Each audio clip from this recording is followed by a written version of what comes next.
As people are finding their seats, I just want to say good morning. Thank you all for coming to the 2026 deliberative session for the Governor Wentworth Regional School District.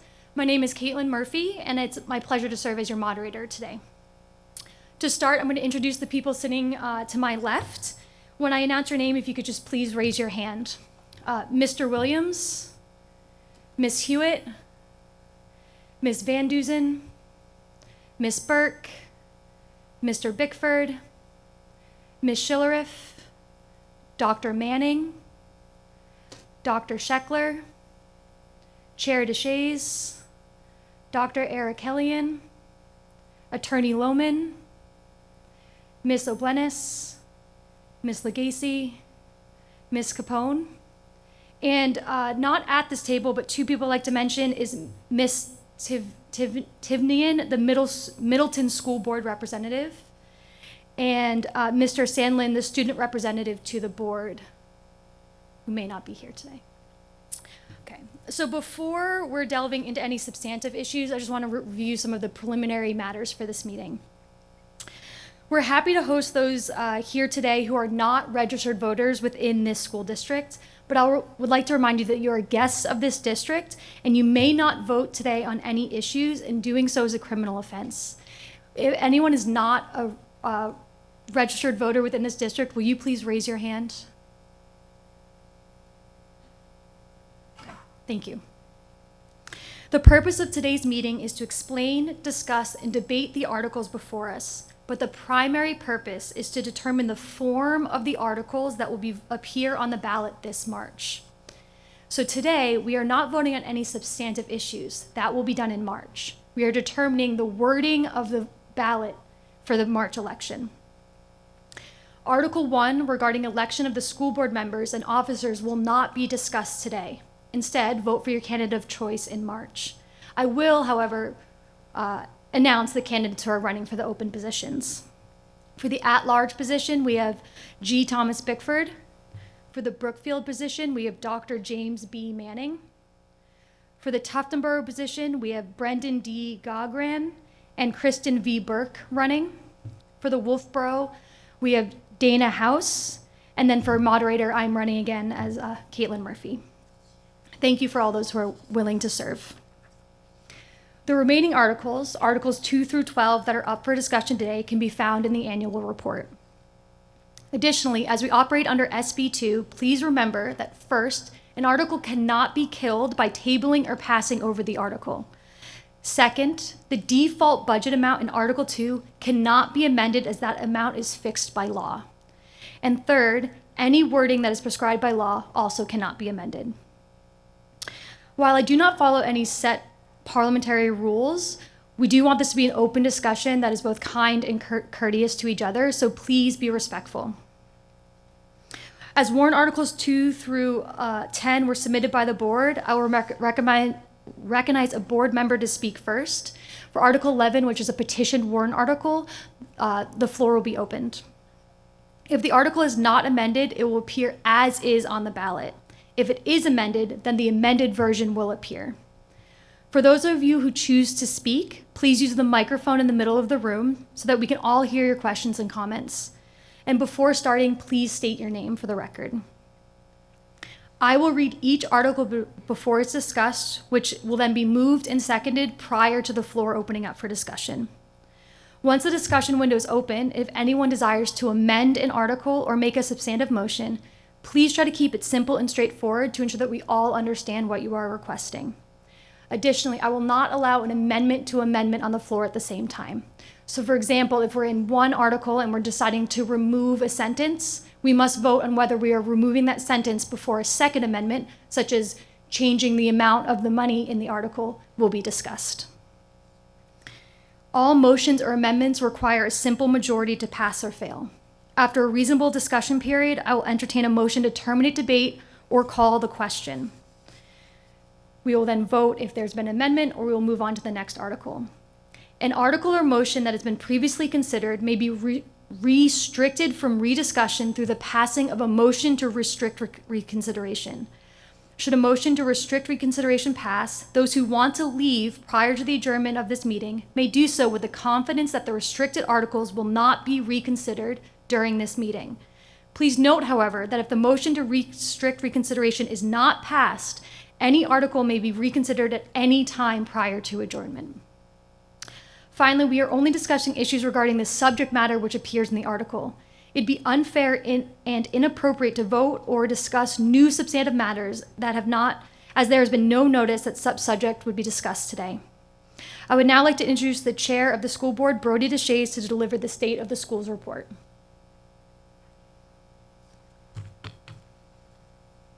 All right, there we go. First, I'm going to ask if we could all rise and recite the Pledge of Allegiance, please. Dr. Jim, would you lead us in the pledge?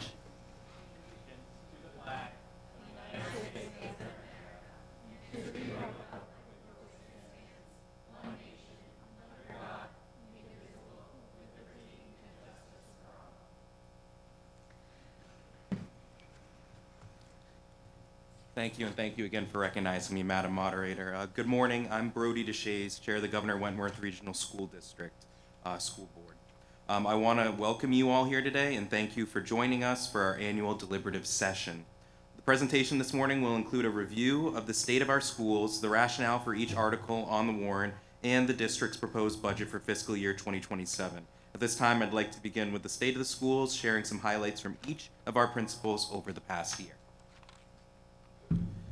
Kingswood Regional High School offers students a wide range of academic, co-curricular, and post-secondary preparatory opportunities. By taking advantage of these offerings, students lay the groundwork for a successful and meaningful high school experience. At the heart of our work are our students. We truly value them as they are the core of who we are and what we strive to be. Our students demonstrate leadership, compassion, and a strong sense of civic responsibility through organizations such as Student Council and Nights Against Hunger. Through these efforts, students help supply Thanksgiving baskets and holiday gifts to numerous families in our communities and continue to actively work to address food insecurity, making a tangible and positive impact beyond our school walls. Academically, Kingswood students continue to excel. On last spring's advanced placement exams, our students performed exceptionally well, outscoring both state and global averages, underscoring the strength of our academic programs and the dedication of our faculty and students alike. We are also proud of our students' accomplishments in athletics and activities. Several teams achieved notable postseason success, including state championships and deep playoff runs. Our arts and music students, robotics team, and theater program have also enjoyed successful seasons, further showcasing the wide range of talents and creativity among our students.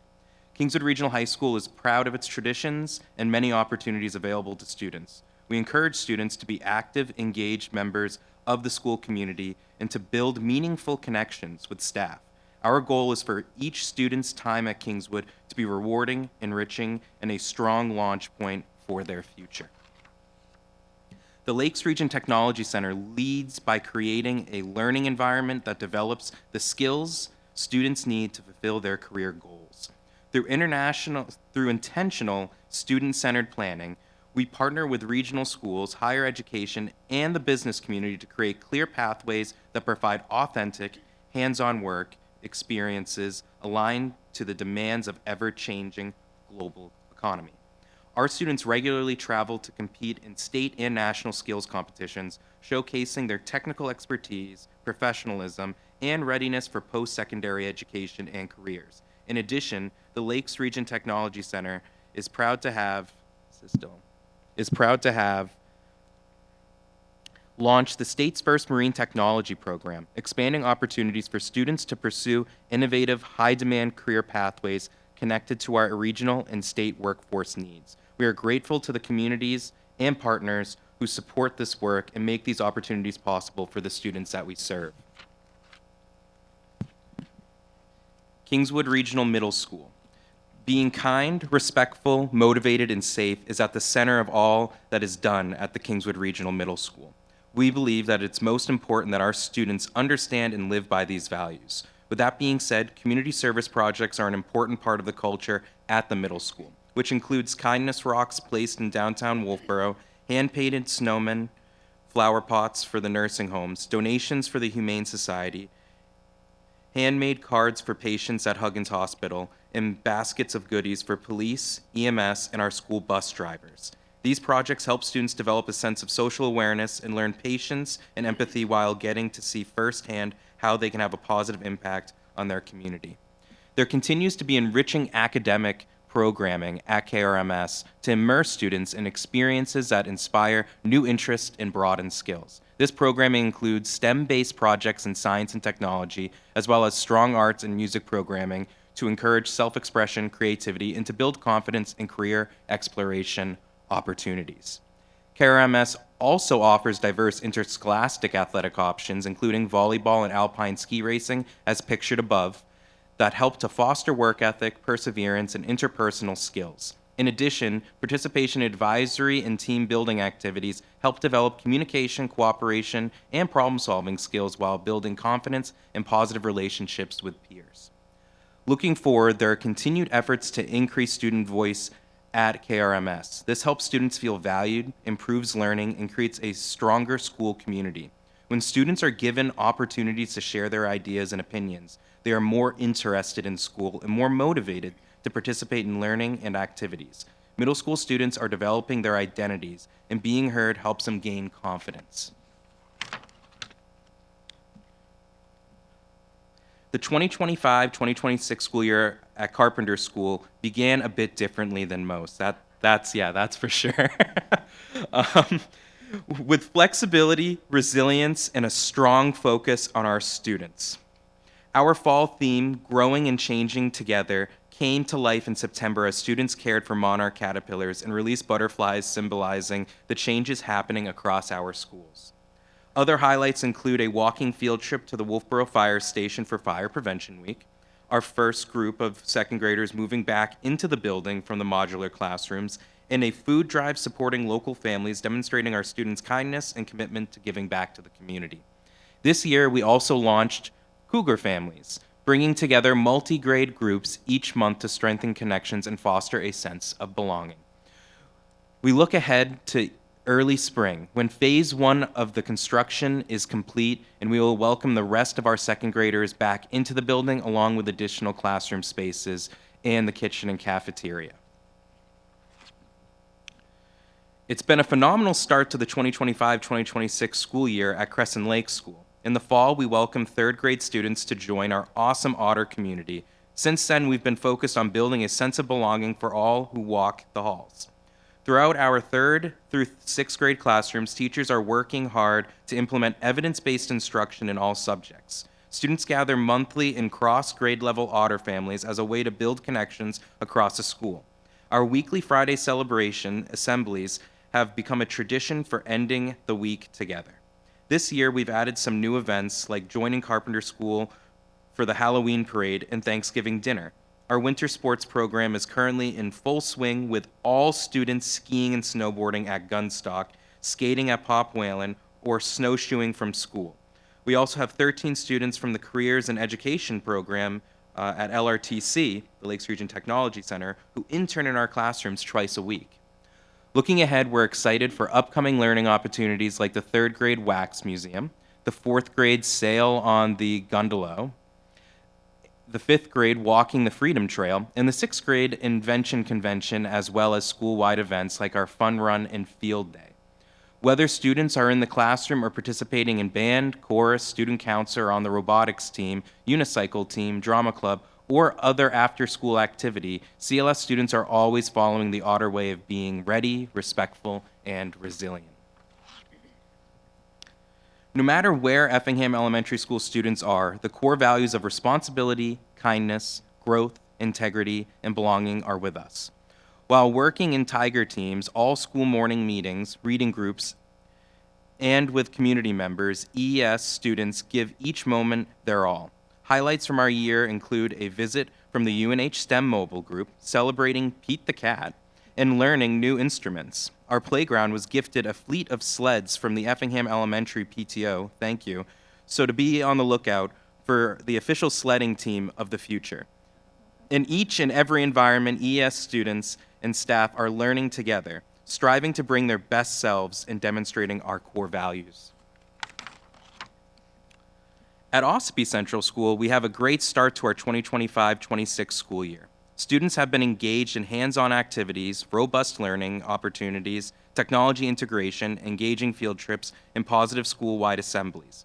In October, our students in grades K through 3 visited the Center Ossipee Fire Department to learn about fire safety and appreciate our community helpers. All of OCS enjoyed the annual Halloween parade, with community members lining Main Street to wave to students as they passed by with their creative costumes on. Our sixth graders enjoyed a field trip to Nature's Classroom. In November, our fourth graders enjoyed their annual social studies unit learning about life during colonial times, in which we welcomed families to take part in traditional activities of that time. In January and February, students in grades 4, 5, and 6 enjoy a variety of winter activities such as skiing, snowboarding, snowshoeing, and ice skating through our winter sports program. Students in grades K, 1, 2, and 3 participate in winter fun through creative interdisciplinary team building and STEM activities. Ossipee Central School continues to focus on our core values of being respectful, be responsible, be safe. Our school mascot, Aussie, helps encourage our students to make good choices each day. Tuftonboro Central School is having a terrific 2025-2026 school year. Staff and students have been excited to welcome the highest number of family volunteers into school than has been seen in many years. Family and community members join TCS for school events such as Community Thanksgiving Dinner and the Halloween Trick-or-Treating hallway, while also helping to run classroom activities, read to students, and more. At TCS, staff and families know that at the heart of academic success lies students who feel that they belong in a school that is supportive, encouraging, and a welcoming place for all. The Tuftonboro Central School habits of being ready, a thinker, considerate, and a contributor are at the heart of all that takes place each day. New Durham School has had a vibrant and engaging year filled with learning, community, and celebration. As an early adopter of the science of reading, the school was recognized last spring with a visit from WMUR News 9 highlighting the important instructional work taking place in our classrooms. Throughout the year, students and families enjoyed many memorable events, including spring and winter concerts, our annual Halloween parade, winter sports and winter fun day, field day, and the popular summer camp invention program. Weekly Friday celebrations continue to be a favorite tradition, building community and recognizing student accomplishments. Our active PTO in New Durham has played a tremendous role in enriching school life by sponsoring events such as Penny Wars, Family Fun Night, the Spaghetti Dinner, and Arts Night, and the Fun Run. Students also benefited from meaningful partnerships and enrichment opportunities, including work with the town historian, our community Thanksgiving dinner, visits from the CLS One-Wheeled Wonders, and a residency with the New Hampshire Dance Institute. After-school clubs such as crafting, chess, newspaper, unicycle, and robotics have provided students with opportunities to explore interests, build skills, and connect with peers. At the heart of it all, New Durham School continues to be a model and celebrate the Wildcat way. Work hard, play fair, be kind, and be safe, as we foster a positive, supportive learning environment for all students. Before my closing remarks, I would like to extend my deepest gratitude on behalf of the entire board to our faculty, staff, administration for your compassion, dedication, tireless efforts on behalf of the school district community. Thank you also to the families and community members for your ongoing support, which allows us to remain the outstanding school district we are known to be. The students entrusted to us will always be at the forefront of our decisions and our aspirations as a board. That concludes my State of the Schools, and now I'd like to turn things back over to the moderator. Thank you.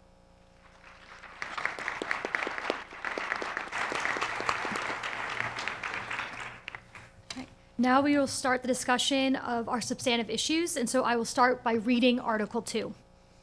Article 2, the average cost per pupil for the preceding year as calculated in accordance with RSA 189:75-1A is $26,293.36. ELA proficiency, 54%, math proficiency, 43%, science proficiency, 34%. Shall the Governor Wentworth Regional School District raise and appropriate as an operating budget, not including appropriations by special warrant articles and other appropriations voted separately, the amount set forth on the budget posted with the warrant or as amended by vote of the first session for the purposes set forth therein, totaling $70,555,952. Should this article be defeated, the default budget shall be $70,792,454, which is the same as last year, with certain adjustments required by previous actions of the Governor Wentworth Regional School District or by law. Or the governing body may hold one special meeting in accordance with RSA 40:13, 10 and 16 to take up the issue of a revised operating budget only. Note, this warrant article, operating budget, does not include appropriations requested in any of the other warrant articles. The school board recommends this appropriation 9-0 to 0. A majority vote is required. This has been moved by Chair DeShays. May I have a second? Second. Thank you. And I'll turn this over to Chair DeShays. Thank you again, Madam Moderator, and thank you to the legislative body for letting me speak. Budget process. Okay. The budgeting preparation begins in October with staff members in each school providing the school principal with their budgetary needs. Each administrator submits a budget to the SAU office. The business administrator and superintendent of the schools meet with each school leader to discuss the request. If there is a large increase in an individual budget, unless there is a special circumstance or a very well justified rationale, the administrator is asked to review the budget and reduce it while keeping priorities intact. If any increase remains that doesn't have a strong justification, a second cut may occur. Personnel requests are made at the same time. Requests for positions may or may not proceed to the Finance Committee, depending on the strength of the rationale outlining the need for the position. This year, we discussed reductions in positions and a few additions. Public meetings to discuss the budget were held on November 18th, 19th, and 20th. Following these meetings, additional cuts were made in order to lower the budget further. There were two additional opportunities to hear about the budget. The first opportunity was at the December 8th school board meeting where the preliminary budget was presented and we had a hearing. The second opportunity was January 5th at the school board meeting when the budget was adopted, where we also had a hearing. Looking at our year-over-year enrollment, we see a relatively stable overall picture with some notable shifts at individual schools. Our total district enrollment last year was 2,076 students, and this year we are at 2,060, reflecting a net decrease of 16 students across the entire district. Several schools experienced increases. Carpenter grew from 183 to 191 students, and Effingham increased from 120 to 125. New Durham also saw an uptick from 144 to 150 students, and Ospey rose from 275 to 295, and continues its upward trend. Tufton Borough had a similar pattern, increasing from 99 to 110 students. On the other hand, Crescent Lake experienced a decline, dropping from 181 to 145 students, as a large sixth grade class moved on to the middle school. At the secondary level, KRMS decreased from 345 to 332, and KRHS LRTC shifted from 729 to 712. The overall story is that while we saw modest declines at the middle and high school levels and a notable drop at Crescent Lake, several of our elementary schools experienced growth, which helped keep our total enrollment relatively steady. This distribution will continue to inform our staffing and resource planning and long-term projections moving forward. Although the professional services line shows an increase at first glance, it actually reflects a decrease once the change to Lakeside Academy is taken into account. In previous years, this line included an ombudsman contract costing more than $300,000 to staff and operate Lakeside Academy, our alternative online program for students. Beginning next year, we are moving this program in-district and hiring our own staff, resulting in an estimated 50% reduction in overall program costs. The remaining amount in professional services is tied to mandated special education services, not Lakeside Academy. You will also notice that the health services line is now zeroed out. In 2024, Huggins Hospital approached the school district regarding the school nurse contract and informed us that it was no longer financially feasible for them to continue providing nursing services unless their rates increased significantly beyond the typical 5% annual increase. Given those circumstances, the district and Huggins agreed to a 2-year phase-out plan. As part of the transition, our nurses will no longer be employees of Huggins Hospital and will instead become district employees. This year, the district will be posting for 8 school nurse positions to be employed directly by the district with the start date of July 1st, 2026. As a result, nursing salaries now appear in the employee salaries section on a later slide rather than under health services. The increased costs associated with bringing nurses in district is also reflected in the teacher union warrant article. Taken together, these changes reflect efforts to increase fiscal efficiency while strengthening direct district oversight of critical student services. On this side, the land and building line represents the remaining local share of the Carpenter Building project. The total cost of the project was supported through several funding sources. A portion was covered by the Buildings and Maintenance Trust, and another portion was funded through Primex as part of the insurance claim.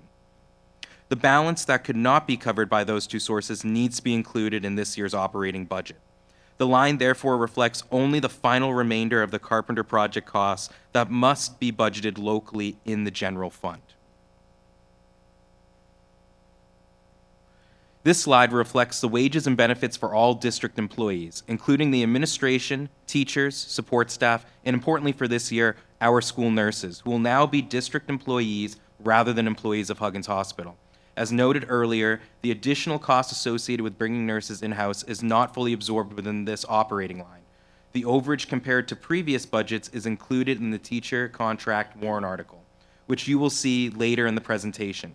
Any proposed teacher salary adjustments or raises for next year are also contained within that warrant article and will be explained in detail at that time. This slide also includes new proposed staff positions, which will be outlined and explained in the next slide.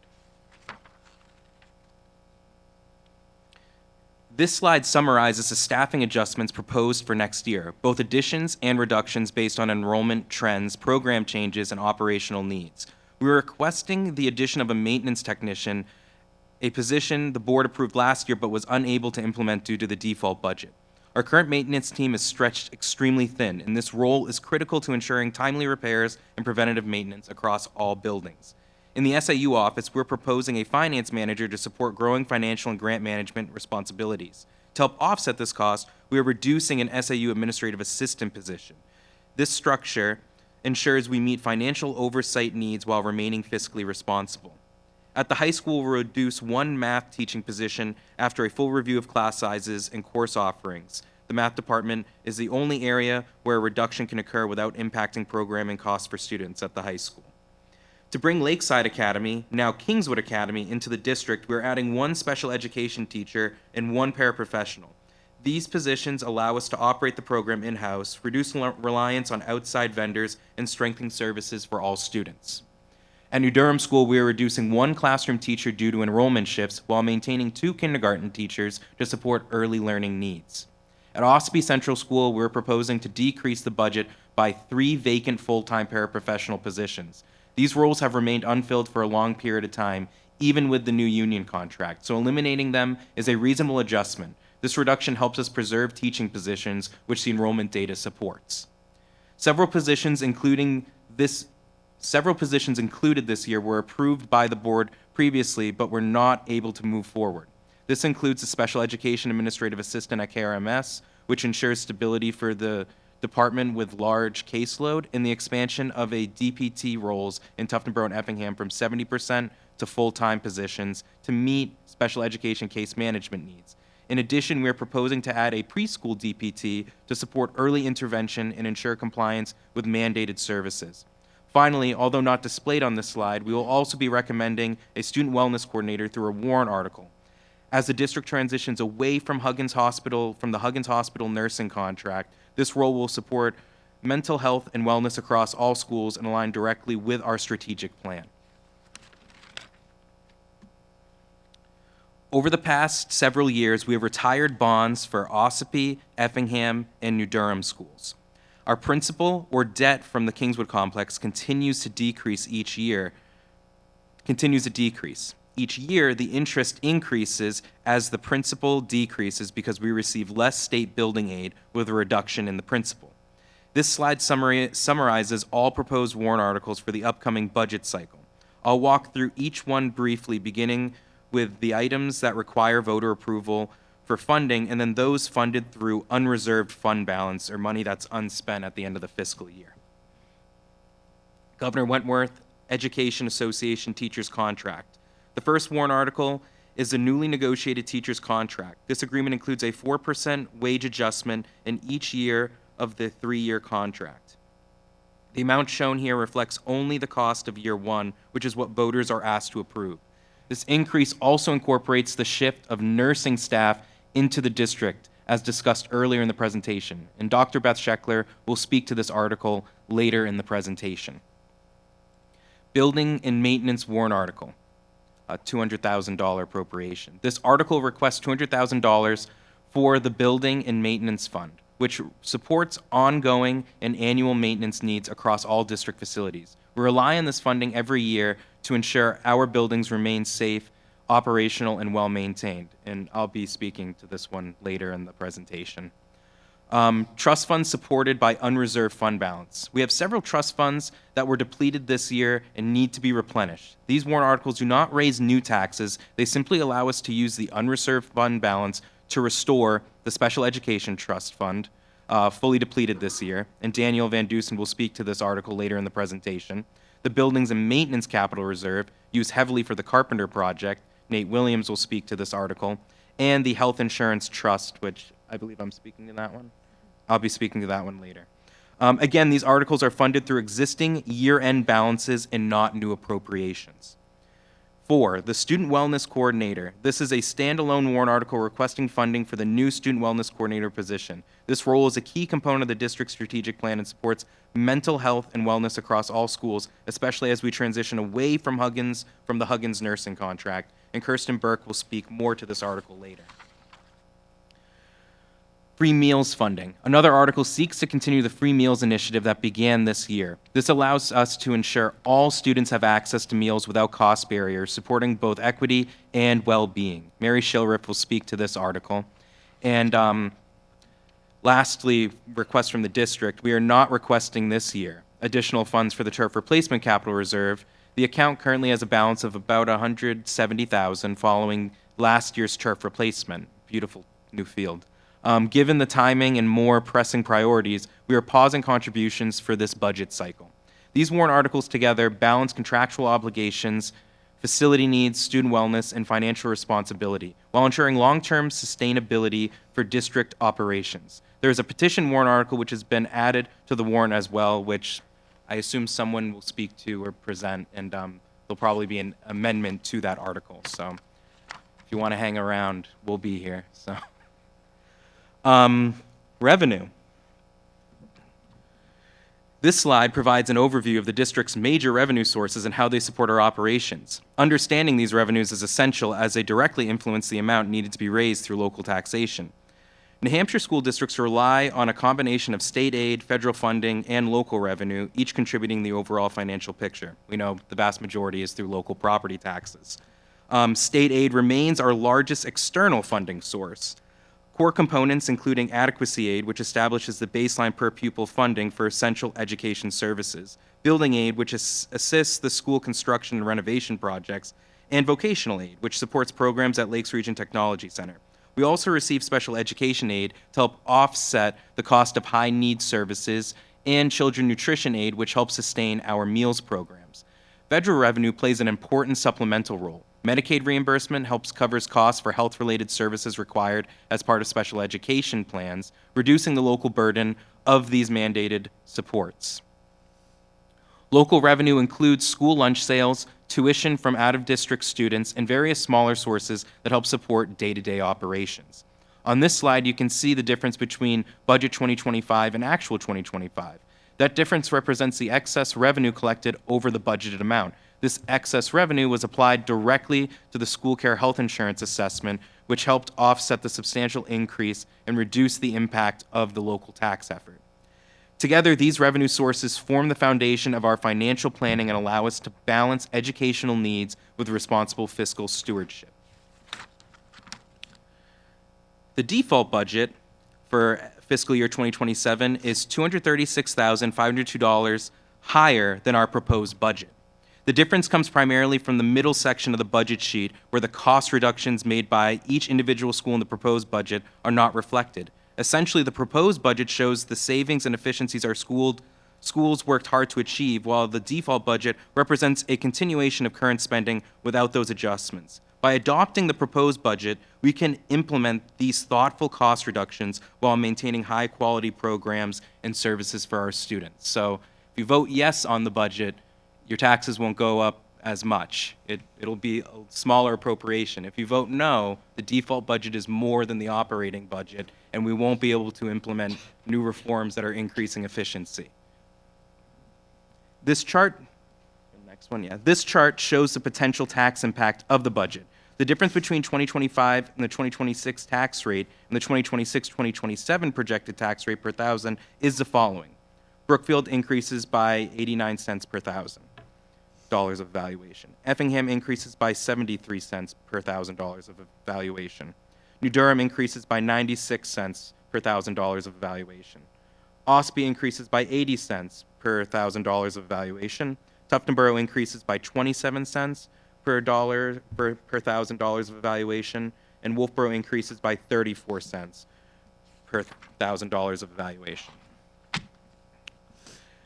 The fiscal year 2027 default budget is $236,502 higher than the proposed budget because it reflects the continuation of current services and contractual obligations required under state law. The default budget includes higher costs in several areas where reductions or deferrals were proposed, including employee wages and benefits, insurance, transportation, fuel, and certain capital and equipment items. While the proposed budget incorporates cost containment measures and strategic reductions, the default budget restores these items to maintain existing services, resulting in the overall difference. And that concludes my budget presentation. I'll turn it back over to the moderator.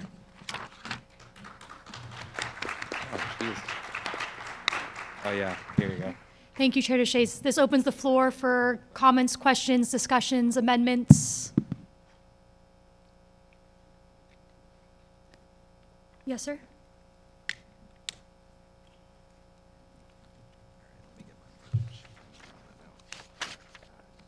Grigory Petrov, here resident in town in Wolfeboro.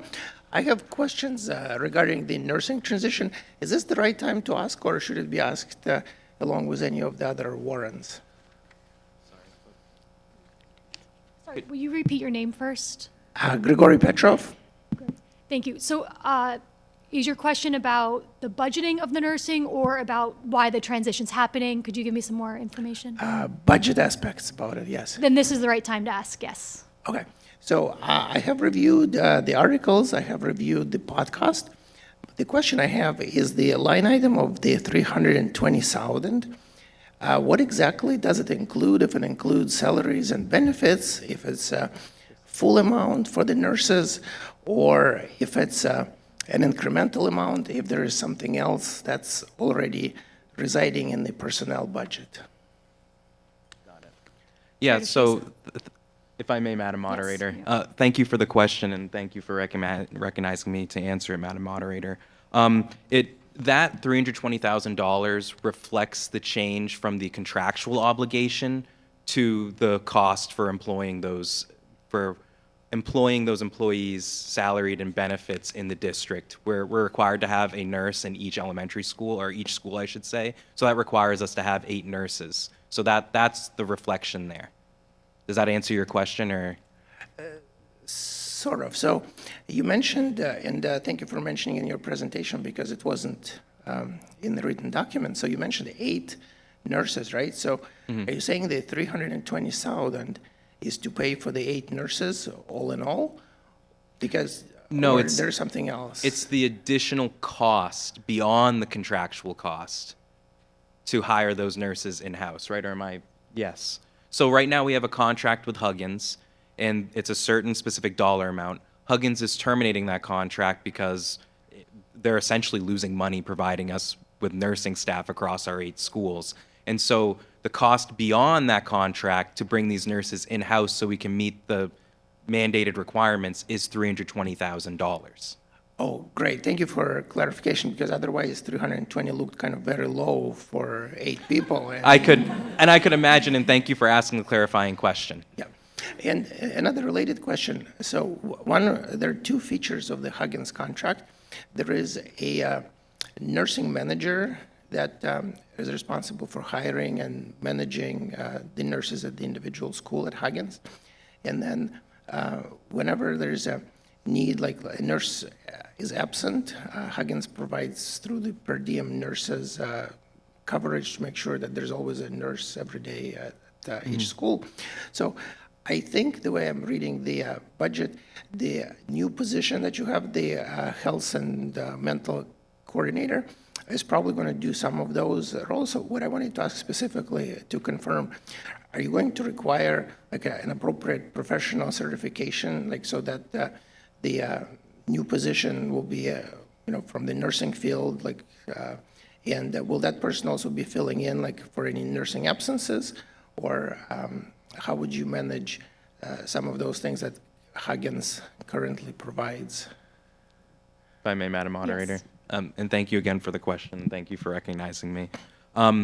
So there's kind of two parts to your question. First is the health and wellness coordinator that we're proposing on a separate warrant article, because that had somewhat of an impact, we think, on whether or not our budget passed last year, and we believe should be a standalone question, so then we can have an opportunity to debate, discuss, and educate the public as to the actual role and what they'll be doing, their responsibilities in our school district. And part of it will be working with building principals and administrators to help manage the nursing staff across the schools. The nurses will be certified. They'll meet all the state-required certification to be a school nurse. I'm not sure if those are any different than other certifications or licensure that they get for being a medical nurse at Huggins. Now, regarding if there's an absence, like, for example, a nurse gets sick and they need to use sick leave, I'm going to have to defer to the superintendent and business administrator to discuss how we would do that. I assume we would work with maybe Huggins to get a per diem nurse, or? Yes, and we have substitutes now. Okay, so right now we would go to Huggins and ask for a per diem nurse, and we have substitutes that we have from Huggins that would be able to support our district. And I also really want to flag, when I was a student in the district, we used to have in-house nurses. So we're actually and they ended up contracting with Huggins because it was more effective and efficient at that time, and we phased out nurses who were existing under the previous collective bargaining agreements, and it saved money. Now it's the inverse. It costs more for us to get these contracted services. Bringing it in-house will save us money, and has honestly been historically how it's been done in the district, except for over the last 10 to 15 years about. Okay, thank you. That answers my questions. That all clarifies. Thank you very much. All makes sense. Great, thank you. Any other questions, comments?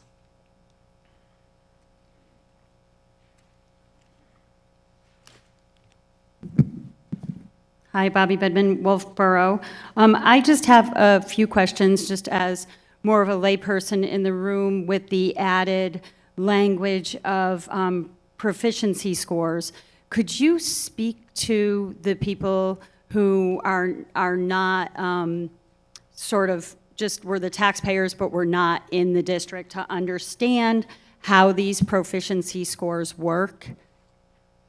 Are you asking like how they're Yeah, determined? just because they're part of the budget now, so I'd like to understand how more, I mean, because when you see these numbers, they can look scary, but if someone could sort of educate us on these proficiency scores, it would be helpful. Chair DeShays. Thank you. Thank you for recognizing me, and thank you for the question, Mrs. Budman. So the reason why these proficiency scores are required to be an article to our operating budget is because the state mandated it. So our state legislature and governor passed a law and signed it that requires the way that we draft our article to the operating budget to be done like this. I think a key part with proficiency scores is that they measure the percentage of students who are at grade level. Now, a downside to how they do the testing is that they do the testing prior to the end of the school year. So it's like asking a salesman in quarter 3 to meet all of his sales goals for the annual year at the end of quarter 4. So these numbers, they reflect not at the end of the school year, and I would not say a true example of how many students are actually going to be proficient at grade level by the end of the school year. Now, we use it as like a baseline to get a general idea of where our students are at, and if we're really low in a proficiency score, potential needs to, do earlier interventions in that subject, or to update curriculum, or to, basically staff work with administrators to find a way to make sure the students are meeting those core competencies. But again, these proficiency scores, they're a little misleading, to put it frankly. I don't think they accurately reflect how proficient and how knowledgeable our students are and how hard our staff work to get them to meet those proficiencies. And then I have another question on that. When I look at that $26,000 per student, but I look at this fact in the data that the state is actually only funding $225,000 of special education catastrophic aid. So is the rest of that, like all of our IEPs and our 504s and maybe children who need a little bump up on their reading or their math skills, all those special education things that we fund, we're funding them directly without any state aid to that? Correct? Yes, we are. If I may? Yep.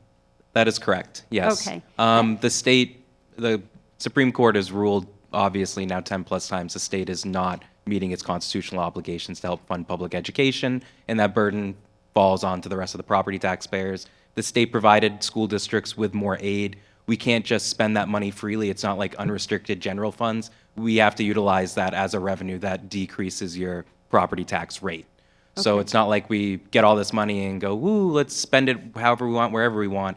Decreases your tax rate and Okay. decreases the local tax effort. And I think there's a misnomer often discussed in the public that if we give more aid to schools, it means they will just spend more. No, it means that we have to apply it as a revenue.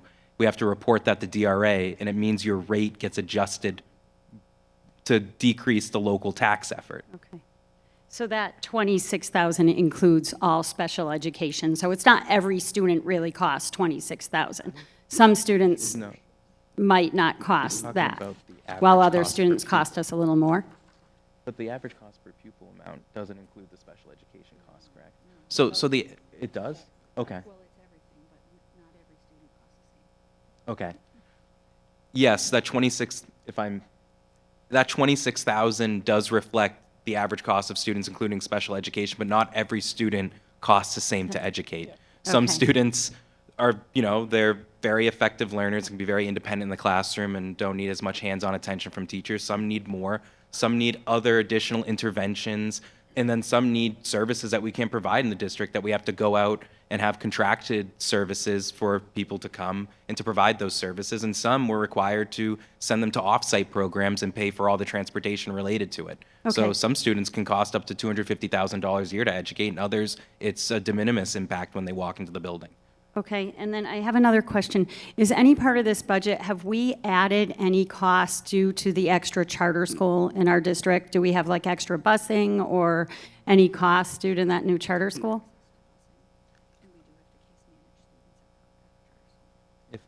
If I may. Yes. Thank you. So we have not budgeted for extra cost. Okay. However, we are still required to provide transportation if it's requested. And there's ways that we can limit that cost onto the district's taxpayers. And also, we are required to provide special education case management. So there are services our public school district are required to provide at that publicly chartered school in Ossipee. Okay. And this is just me pointing out, I'm putting on a different hat right now. I'm not speaking for the whole budget committee in Wolfeboro. I'm only speaking for myself as one elected leader on that committee. When I look at this 26,000, I then went and I researched the other high school in our community, and I looked at what the real cost of a private school in our community is. And this is only speaking for the town of Wolfeboro, and again, this is only speaking for myself, not the budget committee. As taxpayers in Wolfeboro, we give about a $50 million tax abatement to a nonprofit school, to a private school. Now, that private school is doing really well. They have an endowment. This isn't an attack on a private school. I just want the taxpayers to understand the difference in cost of this $26,000 number versus what the Wolfeboro taxpayers are paying. With that $50 million abatement we give the school, when we look at the amount of children who go to Brewster Academy, who are our local children, we are paying more money than that when we look at the abatement and we look at now the vouchers for those local children. So when I look at this number and I know now that special education and everything else is in there, and then I look at the fact that on my tax bill, I'm paying a higher rate for a child to go to a private school, this number does not look as scary to me. Thank you. Thank you. If I may.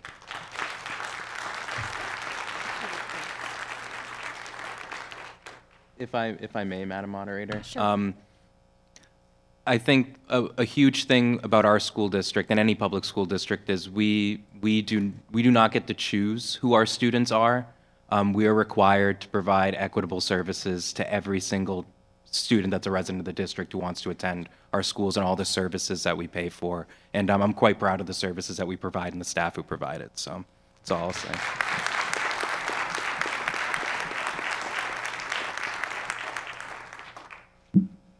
Good morning. My name's Kathy Orlowitz. I'm from the town of New Durham.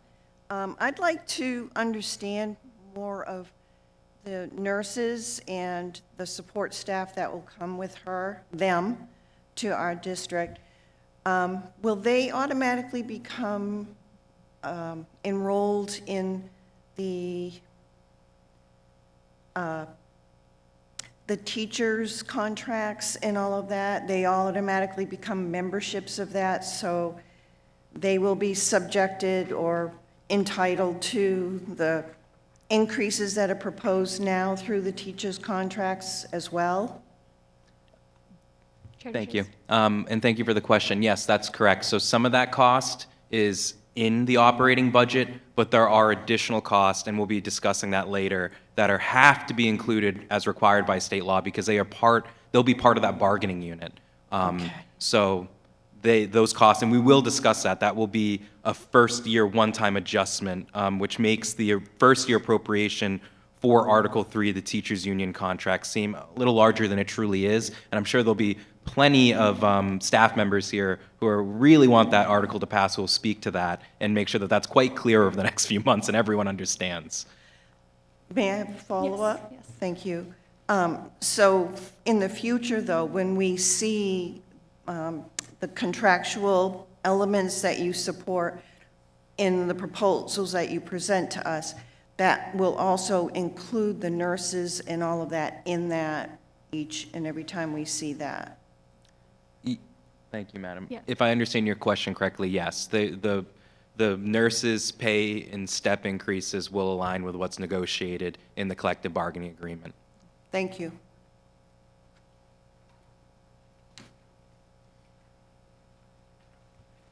Scott Lounsbury from Wolfeboro. Thank you all for the work that you do.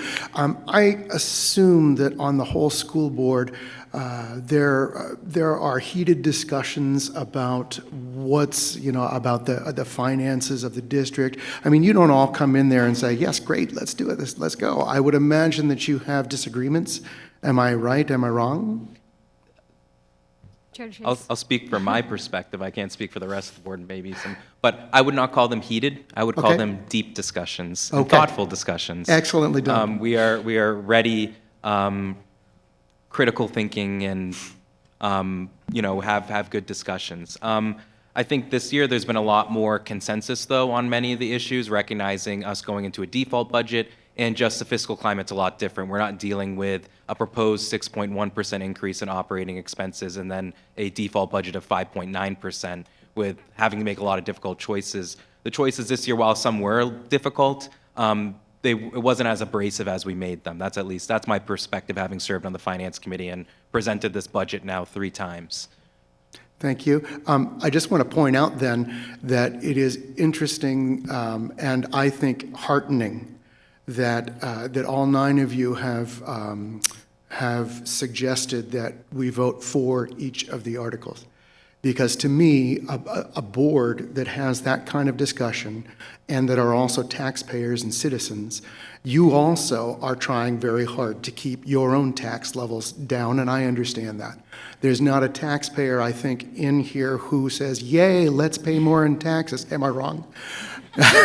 Including me. But I guess my point is that if the school board can come together and say, the school board recommends this appropriation 9 to nothing, that says a lot to me that we're getting the best that we can, and we are getting represented the best we can. Thank you.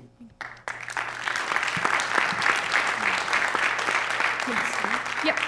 Sorry, Caleb. Kayla? No, you. Oh, thank you for your comment. And if you're interested in seeing some of those deep discussions in action, the recordings from those sessions in November are pretty illustrative of the kinds of things that we get passionate about. Ms. Hewitt. You got it. Go. I also just wanted to acknowledge, having been on the Finance Committee, that when the budgets were brought to us, I want to commend and acknowledge the work that our principals, administrators put into bringing these budgets to us. To your point, Mr. Lounsbury, there were some tough decisions made, and I think a lot of them were made before they even arrived at our table, which made our job a little easier. And so I do feel the burden of those tough decisions has been on our staff. So I just want to extend gratitude for them and for working really hard. I personally was very impressed at the numbers when they came in, and this having been my only time really having been involved this detailed at everything they have done. So thank you to your point, and also to shift some gratitude as well and acknowledge what was brought to us. I think Mr. Williams had something. I was just going to say what Caleb was going to say, because the administrators did a really good job bringing responsible budgets to the committees. So the takeaway is that we are getting the best that we can at this time. Thank you.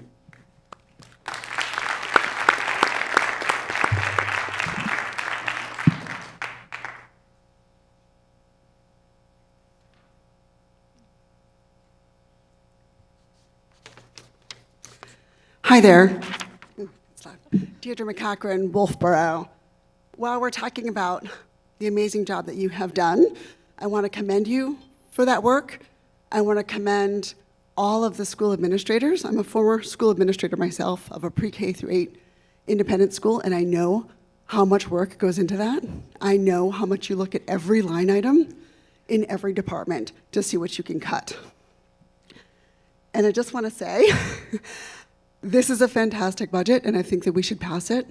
I think the warrant articles are reasonable, and I think we'll look at each of those today as we go through them. And we could be doing better for our students. Not you, the state. So while we're discussing how much we need to raise in property taxes or manage in property taxes to pay for our schools, I hope that we will all keep in mind that even though the state Supreme Court decided again this summer that the state needs to be covering more of our local education costs, our local state representatives, Katie Peternell, John McDonald, and the ones from the other towns in our district, keep voting over and over again to avoid paying the state's share of the cost of an adequate education. And at the same time,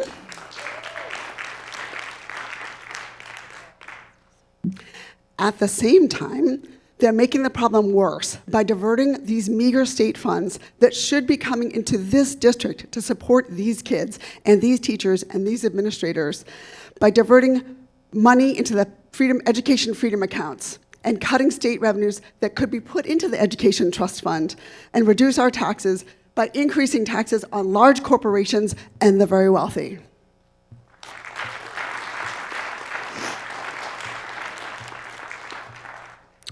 Our local Republican state representatives, Katie Peternell and John McDonald, and the ones in our other surrounding towns, have repeatedly voted, at least 5 times recently, to downshift costs onto local property taxpayers via votes that siphon state education funding away from our local public schools to pay for private and religious school, HB 2, SB 295.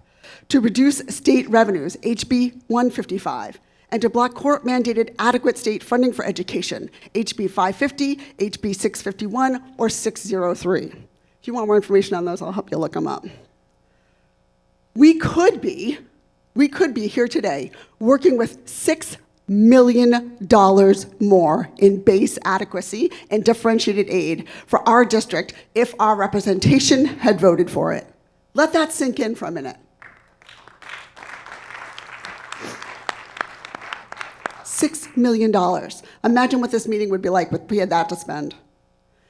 In addition, if Rep. Peternell and McDonald and their counterparts hadn't voted for recent voter expansions to send kids to private schools, we'd have another $675,000 across the entire school district in more state funding this year alone. Wolfeboro alone, by the way, just taking Wolfeboro, received the third highest percentage of voters per capita in the state. This is money that we wouldn't need to fund locally. Think about that. One last note. Rep. Peternell and Rep. McDonald and the Republican counterparts in our district also just rejected, in January, a bill to study options to lower property taxes, HB 491. They would not even vote to form a legislative committee to study alternative funding methods for public education and how to reduce its reliance on local real estate property taxes. They're not even willing to study it and look into it to see if there's options. Since our state representatives are failing to support our public education in this district, it is all the more imperative that we support you up there doing all this hard work and all of the leaders in this district. We can't rely on our state representatives right now. We can only rely on this community to take care of our students and to pass this budget and these warrant articles today. Representatives Peternell and McDonald's votes in Concord are not supporting this community. They're driving up our local property taxes, and they're downshifting what should be state education costs onto us, all of us, local property owners. It's not right, and it's not representing us. Thank you.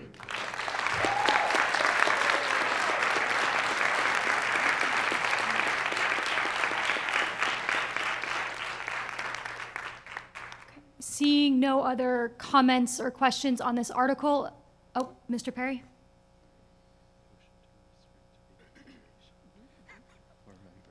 Ken Perry, Wolfeboro. I'd just like to add to that. When Congress established the Special Education Acts during the 70s, they promised that 40% of that would be paid for by the federal government. As far as I know, they've never met that 40% level that they set in the legislation. That's another area where there are millions of dollars not coming from Washington that were supposed to in that Special Education Act back 40 years ago. Thank you. Madam. Just again, any comments or questions about the wording of this article is the primary purpose of today, and we have a bunch more, and I want to validate everyone, but let's focus on our primary purpose as well, okay? I do have a question about this, and I think that Mr. Deshays might be able to answer it. With the fact that we're having our deliberative before Concord's deciding on open enrollment, and open enrollment will be an issue, how is that going to affect our budget if this comes down? Oh. And I mean, I'm concerned just because that is a budget item, and how much do we get for students who come in versus the students that we pay to go out of district? Thank you. Thank you, if I may. Chair Thank you Deshays. for the question, Mrs. Woodman. We have, I think I can say we, deep concerns with some of the legislation related to open enrollment, specifically as to how it would impact tuition agreements that we've negotiated with other school districts, and also the potential loss of state aid if our enrollment decreases. But we're not always necessarily concerned, too, about the way our school district would likely potentially be a magnet, and it would make smaller school districts around us potentially suffer. So our concerns are multifaceted, where revenues that are much needed in our school district to bring in more students and increase our enrollment, those would be potentially lost. And we have been approached by 2 school districts that would like to increase the amount of students that they enroll 7 through 12 to about 100%.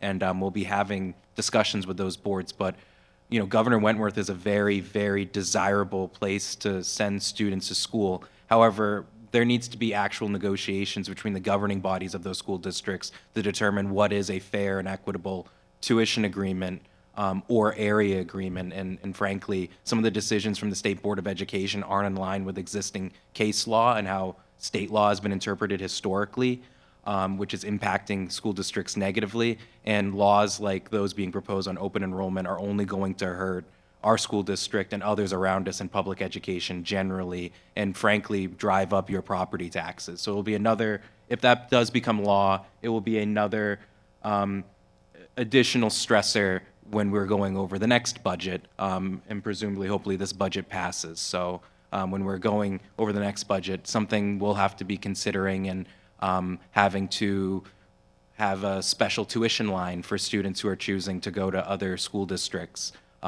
or a new revenue line for students who are coming to our school district, but then we're not getting fully compensated for the cost of those students. So I hope that answers your question. Yes, sir.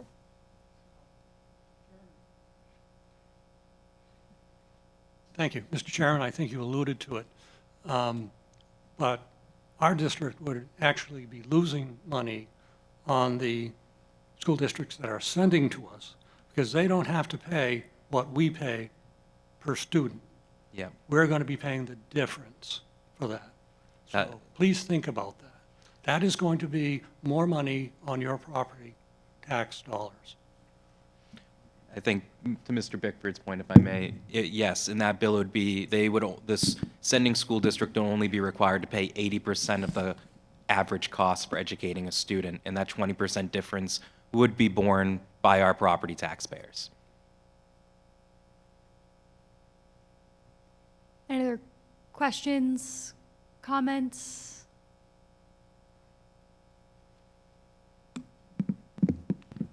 Hi, Karen Burnett Curie, Wolfeboro. In going back to, well, first of all, going to the open enrollment question, the open enrollment involves any student meaning depending upon the services they need, any student.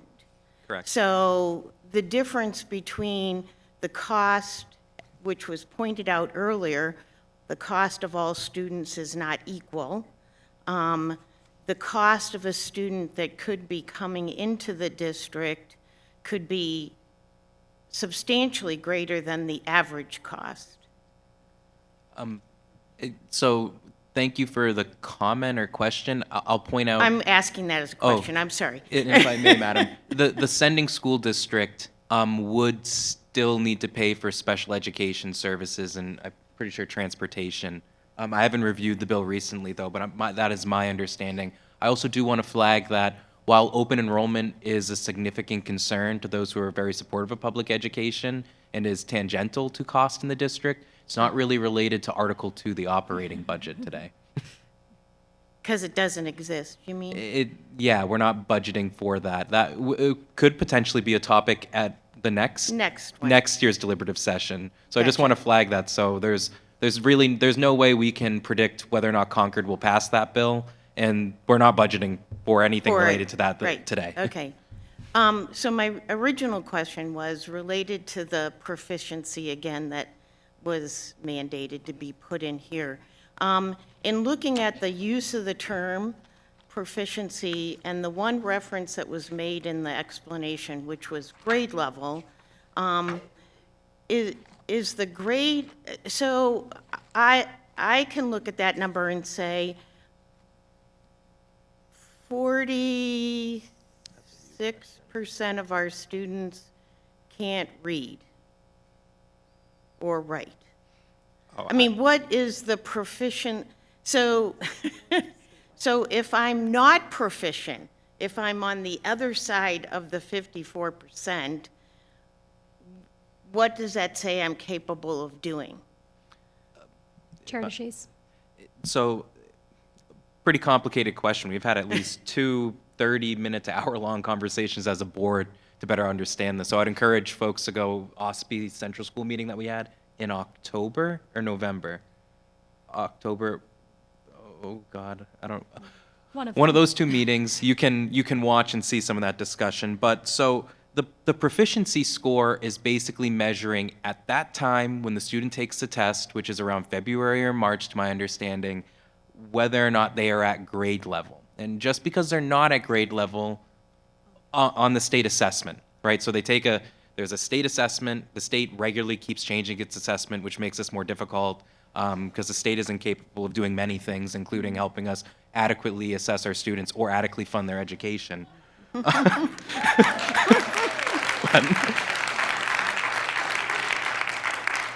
can't say a lie. So I think in this 54%, it's saying when the student is assessed using the state assessment on this random day, that 54% were at grade level based on what the New Hampshire Department of Education and our, determines as grade level. That doesn't mean, though, that the other 46% are illiterate. It just means that they're still working to get to grade level. And many of them likely will be at grade level by the end of the year because they are still in school until June. So in actuality, it means that 54% are ahead of grade level because they've reached grade level before the end of the year. That's right. That's correct. That's exactly what it means. Thank you.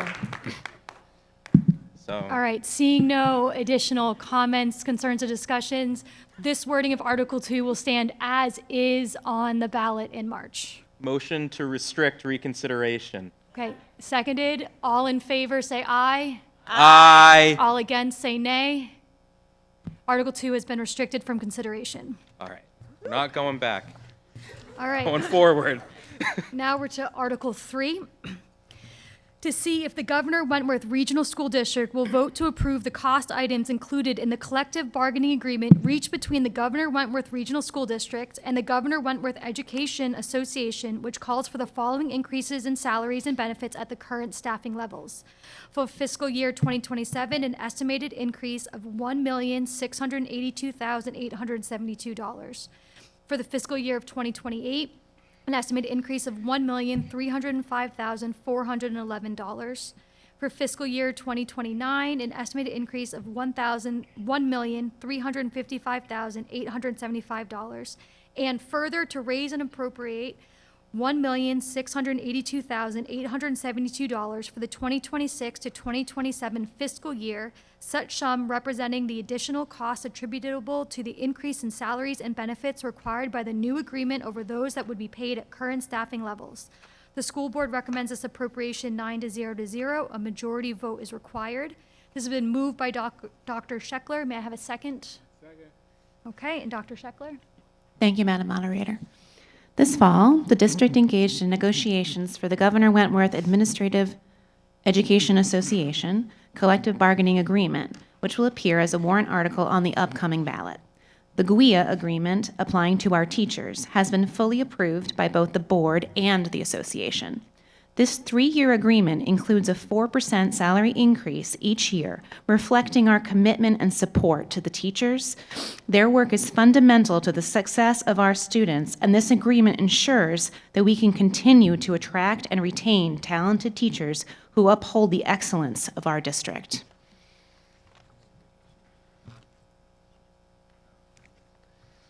This slide outlines the detailed cost components of the newly negotiated 3-year teacher's contract.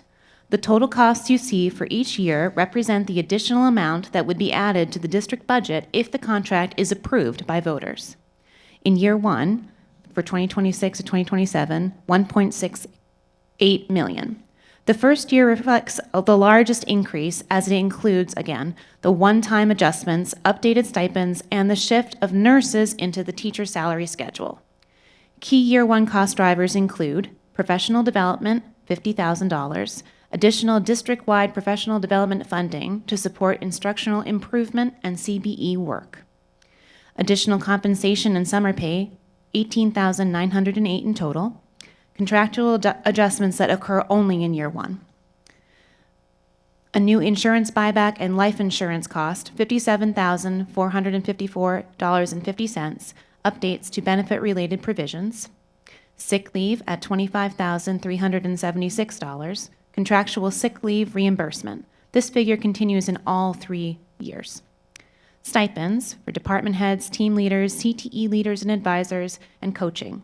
Updated stipend structures account for approximately $33,300, most of which are in year 1 only. The salary schedule, which is a 444 increase, $1.18 million. This reflects a 4-year increase in each salary schedule each year, beginning with year 1. These raises continue across all 3 years and account for the majority of the cost. The CTE nurse salary schedule, $320,430.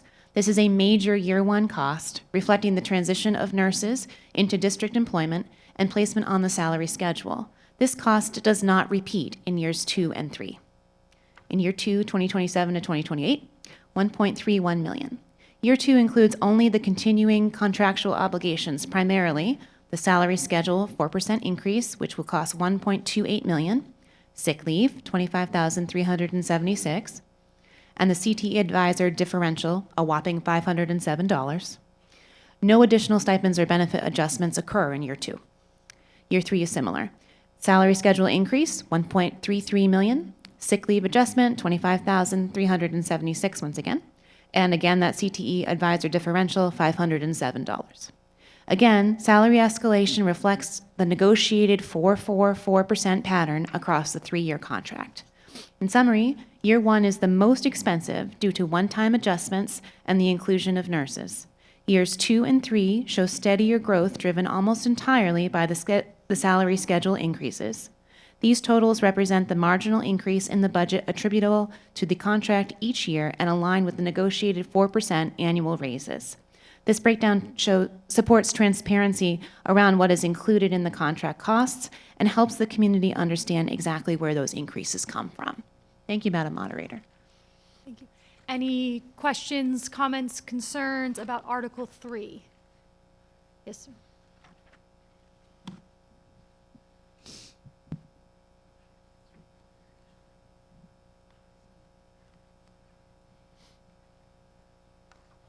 Lyriel Craycraft, New Durham. I'm wondering about the last line before the figures in this article, where it says, at the current staffing levels. What does that add to the article and the understanding of the article that someone would get from it? Because when I read it, it makes me think that I don't think of the nurses as being at the current staffing levels. That confuses me.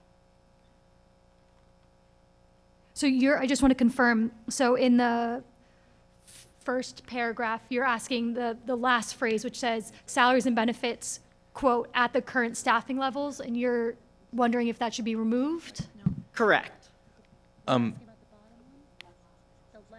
I believe. If I may, Yeah, Madam sure. Moderator, these are, so warrant articles are an estimate for a cost, and they let us know what is the bottom, what's the bottom line estimate. So this is, that clause is specific to the estimate of if this contract were approved by the voters with all the new provisions that we changed and with the new salary schedule changes, track change, et cetera, that's an estimate at the current staffing levels. However, obviously, in future years, the legislative body can appropriate additional money for new employees that might be employed under this contract. So this is an estimate based on current staffing level, but staffing level could increase and will increase with some of those nurses that are going to be hired with the approval of our operating budget. Does that make sense? May I add one thing? I just talked to Attorney Lohman, and she had told me that that phrasing is actually required by the DRA to be included in the article, and the reason it's in there is because it's saying when this goes into effect, the nurses will be our employees, and so they will be under the umbrella of at the current staffing levels. All right, that makes sense. Thank you. Yeah. Sure. Is that correct? Okay. Yes, Ms. Louise.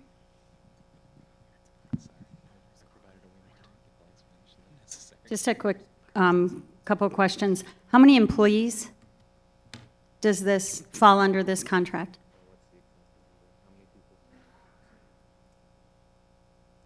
Chair DeShays. Thank you, Madam Moderator. We have about 250 professional staff that fall Wow. under this contract, and then there's other additional staff, like, for example, the nurses that will fall under. And we know Okay. there'll be at least 8 nurses, so. And then another question is, how many of the staff, I know that we used to say how many had master's degrees, and how many of these staff members have master's degrees? Do you know? Do we require a master? I don't think, but we've hired people that aren't. I'll be honest. Yeah, we used to, it's still in there? Okay, right. I'll look for it. The And- answer is it's in the annual report. All right. And then and my other question is, what is the starting salary of a new teacher in the district, please? What's the step 1? Do you guys know? You're talking, if I may, Madam Moderator. Yes. Yeah, are you talking currently, or are you talking if this contract were to be passed by the legislative body, How the about voters? Both. I assume once I mention that. They're gonna, you wanna hand it to me? So this is current contract? Current contract, and this is this is the contract itself, okay. Which is, you can find this on the Department of Labor's website, or our website too, or our website. Current step 1, track 1 is starting teacher salary is $47,543. If you're in track 4, it goes up to about $54,677. So that depends on your experience and expertise, but basically between $47,000 and $55,000. That's the Okay. range. Thank you. And for the new contract, Oh, that wasn't both you gave. add 4% for the Send new to one. that. Yeah. Got it. Thanks. Seeing no other, just kidding.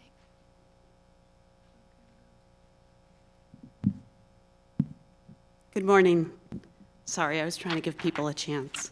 My name is Kim Kelleher, and I'm a teacher here at the high school, the co-president of the Governor Wentworth Education. I'm sorry to interrupt. Can you share, are you a resident of this district? Yes, I live in Wolfeboro. Wolfeboro, thank you. Sorry, I was good, yeah. The co-president of the Governor Wentworth Educational Association and a resident of Wolfeboro. I have worked in public education in New Hampshire for more than 30 years. I appreciate the opportunity to speak today about the importance of public education and why supporting our local school budget and teacher contract matters, although I feel like I might be preaching to the choir here. Public education is one of the most vital responsibilities of state and local governments. It provides universal access to learning. It ensures that all students gain the knowledge and skills that they need to succeed. And here in rural New Hampshire, our schools are also the hub of our communities, places where families and neighbors come together for learning, events, and connection. Supporting our local budget ensures that students have the resources that they need to learn, grow, and succeed. It also ensures that educators have the tools necessary to meet the diverse needs of the classroom. Equally important is supporting the fair and competitive teacher contract. As Dr. Beth said, a strong contract allows a district to attract and retain excellent educators, providing both high-quality instruction and stability for our students. By supporting the school budget, the teacher contract, we send a very clear message. Our children matter, our educators matter, and the future of our community is worth investing in. Thank you.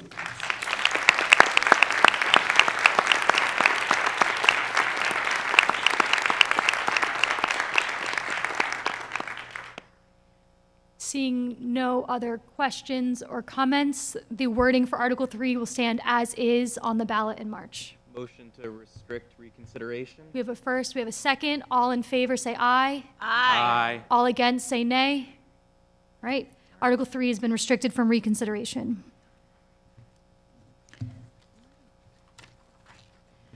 Article 4. Shall the Governor Wentworth Regional School District, if Article 3 is defeated, authorize the governing body to call one special meeting at its option to address Article 3 cost items only? The school board recommends this Article 9 to 0, and a majority vote is required. This has been moved by Dr. Scheckler. May I have a second? Second. Chair DeShays and Dr. Scheckler, the floor is yours. I can speak to it if you'd like. Got it. This is required by law, is it not? No. It's not? Okay. This Chair DeShays. if I may, Madam Moderator. So this is language prescribed by law. We're not required to have it, to my understanding, but it's very beneficial to have it because if the contract fails, which it won't, we're going to pass a contract.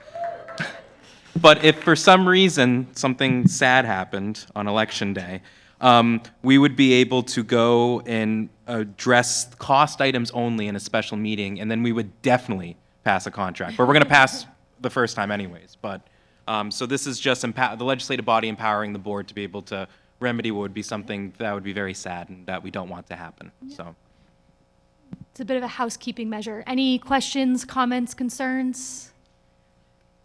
Article 4 will stand as is on the ballot. we don't. Article 5, to see if the Governor Wentworth Regional School District will vote to raise and appropriate the sum of $135,000 for the purpose of hiring a full-time student wellness coordinator to improve health outcomes and overseeing nursing and counselors. The school board recommends this appropriation 9 to 0. Majority vote is required. It's been moved by Ms. Burke. May I have a second? Second. Ms. Burke, the floor is yours.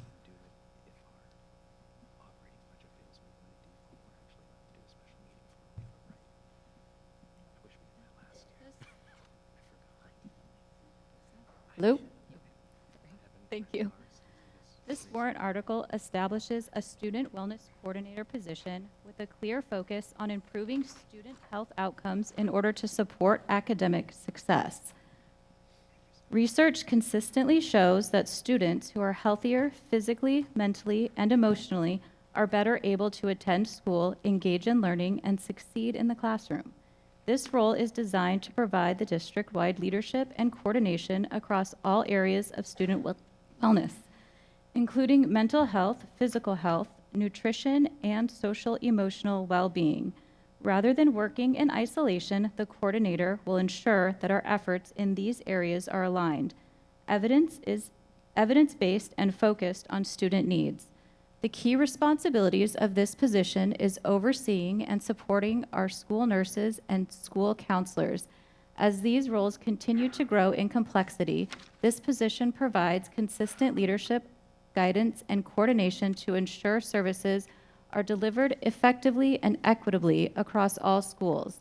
The wellness coordinator will also serve as a liaison between the district and community health, safety, and social service organizations. This allows the district to better leverage outside resources, avoiding duplication of services, and strengthen partnerships that directly benefit students and families. In addition, the coordinator will also help implement proven wellness programs, advocate for student health initiatives, and seek resources and grants to support wellness programming. The goal is to be proactive rather than reactive, addressing the students' needs early to reduce barriers to learning and improve long-term outcomes. Overall, this position strengthens our ability to support students' well-being, ensures better coordination of existing staff and services, and helps create healthier learning environments that allow students to thrive both academically and personally. And in really tiny print here, the Student Wellness Coordinator job description. The scope of work is enhance student health to improve academic achievement, coordinate efforts across mental, physical, nutritional, and social-emotional wellness domains, collaborate with schools, families, and communities to foster a healthier learning environment. Responsibilities include implementing evidence-based wellness programs and policies, acting as a liaison between the district and community health and safety organizations, supporting school nurses, counselors, social workers, and food service staff, advocating for wellness initiatives and securing resources for student health programs, leading and coaching to align wellness strategies across the district. Qualifications are a master's in education, public health, counseling, or related fields preferred, experience in education, human services, or program implementations, strong skills in communication, facilitation, and collaboration, commitment to confidentiality and diverse communities. Thank you. Questions, comments, amendments?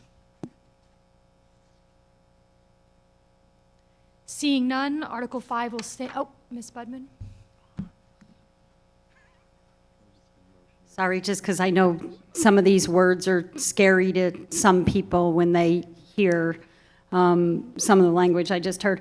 I just want to ask questions. So this person will also be a grant writer, bringing grants into the, is that what you stated? Would you like me to answer?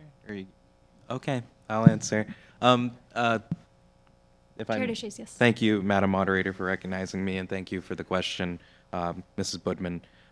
So they would be implementing grants, they wouldn't be writing grants. Wouldn't be writing grants. Yes, so okay. the finance manager position that we're proposing in the SAU office, they would probably help with some grant management, potentially writing, correct? The financial aspect of it.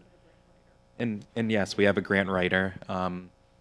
So yeah, so we have there's a lot of people who work, and a lot of teachers will tell you about all the grants that they write, and then that get reviewed and supported by administrative staff. Just so you know, my last name is Budman. Budman, sorry. Thanks. If this position isn't implemented, who will be overseeing the nursing and the counselors? Thank you, Madam Moderator, Yes. and thank you for the question, Mrs. Budman. So if the warrant article doesn't pass, which I think it will, because I think we're going to do a better job of explaining why it does, but if it doesn't, it would be this. The Director of Special Education and Counseling and the Superintendent would oversee the nursing staff. And then my last question is, because again, when people hear some of this targeted language, could you explain some of the places that this person will help guide families and children in these outside services that might be needed to help coordinate a healthy lifestyle?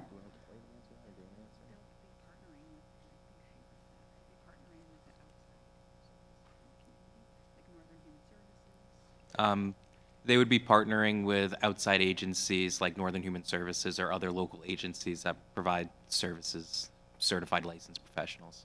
Could you explain what those services are, though? Because when people just hear services, is it like making sure children have food, have a warm bed, have a safe environment? Could you explain some of that? I think you've just explained it. They're going to make sure they're connected with services, so then they're safe, healthy, well-fed, in a bed, happy, ready to be ready learners in the classroom. Thank you. Seeing no other yes, ma'am. So I just wanted to make a comment about this real quick. Because I do hear concern about why is the school focusing on wellness, which is, to me, a sad misunderstanding. So if anybody has wondered that, I'd like people to consider when you're taking a test, what the difference in your scores and your functioning is when you are well versus when you have a cold or when you are paralyzed with anxiety, or when you haven't eaten because even though you have free lunch, you don't have food at home. Health matters, I think, to everyone everywhere, but if that's not your personal belief, I can give you evidence that demonstrates that it matters in school. So I do support this warrant article, as we all did. Thank you.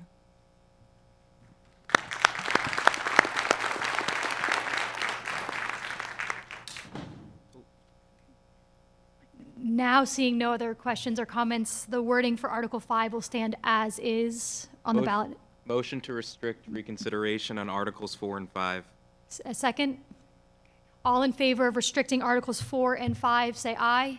Aye. Any against, say nay. Articles 4 and 5 are restricted. It's me again. Oh, yeah.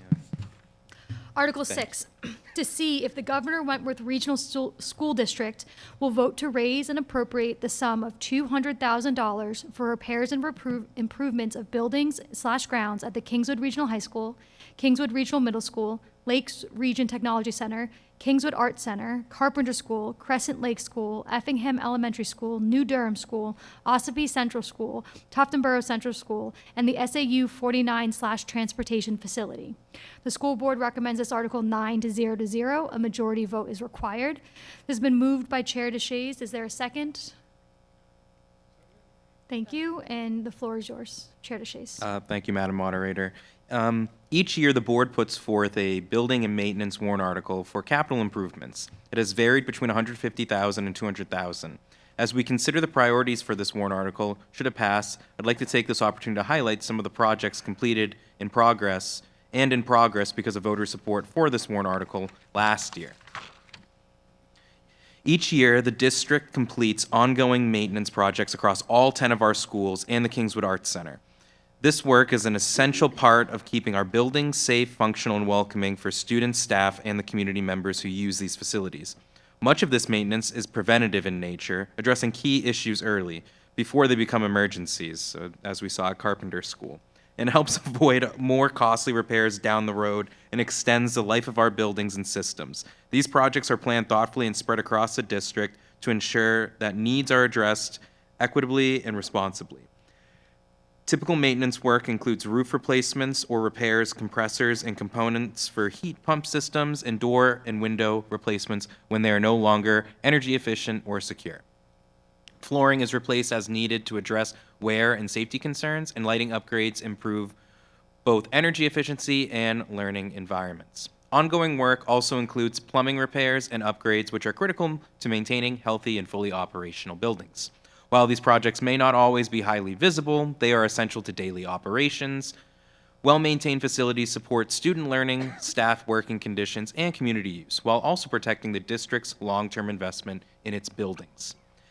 This annual maintenance approach allows the district to plan ahead, manage costs responsibly, and avoid disruptions to instruction whenever possible. It reflects a commitment to the stewardship of community resources and to provide safe, reliable spaces for teaching, learning, and the arts. So, New Durham School. This project addresses needed software and server upgrade for the Siemens heating control panel at New Durham School. The current system is running on the Windows software from 2002, which is no longer supported and limits our ability to reliably manage heating and cooling. Upgrading the system will allow for better control, monitoring, and efficiency of the school's heating and cooling, improving comfort for students and staff while reducing the risk of system failure. This upgrade is next on the facilities project list for this year and represents a necessary replacement to keep the system functional and supported. So, future improvements. Across the district, several facility improvements are planned to address aging infrastructure and enhance safety, functionality, and long-term durability. At the Kingswood campus, the parking lot lights are currently too dim to provide adequate illumination. The existing fixtures cannot support higher wattage, so we have received a quote to replace them, which will improve visibility and safety for students and staff and visitors. At Crescent Lake, several projects are planned. The far right section of the roof, original to the 1997 structure, is scheduled for replacement. In addition, the bathroom flooring in the 6th grade wing hallway will be updated, and the media center carpet, also dated back to 1997, will be replaced to address wear and maintain a welcome learning environment. Effingham Elementary School will complete the replacement of the rear gym roof, which is the final section that still needs attention. At the SAU, the back parking lot remains unpaved, forcing buses to park on wet dirt. This has contributed to corrosion on district vehicles, and paving the lot will protect our buses while improving site conditions for staff and visitors. Together, these planned improvements reflect a proactive approach to maintaining safe, functional, and long-lasting facilities across our district.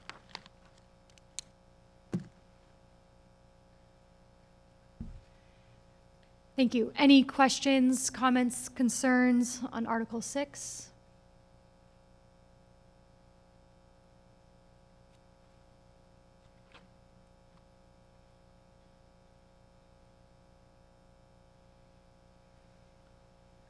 Hi, I'm Amy Edmonds, resident of Wolfeboro. I'm wondering about the buildings and grounds for the high school athletic fields. There was a problem there in August. The fields were brown. Yeah, so I was just wondering if you all are planning on putting any money towards repairing those fields, which used to be really beautiful. And now, unfortunately, after the summer, they deteriorated pretty badly. The soccer team had to, and the middle school soccer team pretty much played on dust.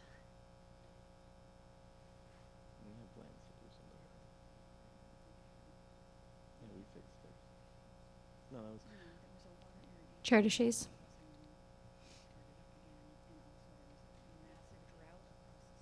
Yeah. Okay, thank you for the question. So the fields are a bit of an anomaly because of what happened last year.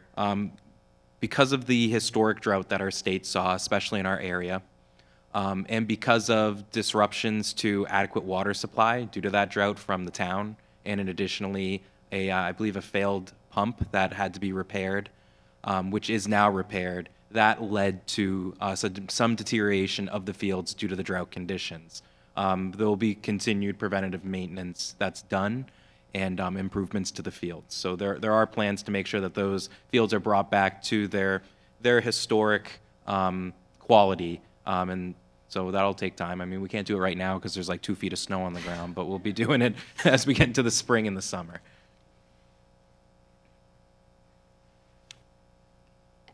Seeing no other, oh, we've got one more. Sorry, I thought you were leaving.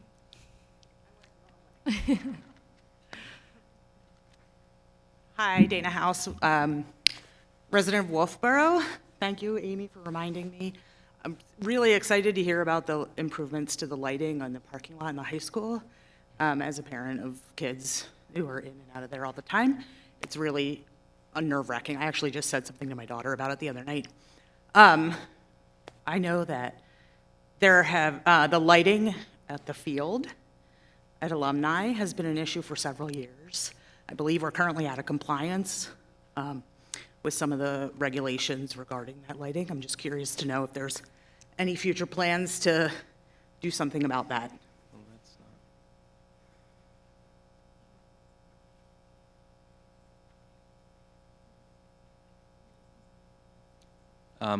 Thank you for the question, Mrs. House. Oh, and you have a comment, Caitlin? Well, I was just going to say, it's not, to my knowledge, they are still in compliance. So that's the first we have heard that. However, either way, there's proprietary.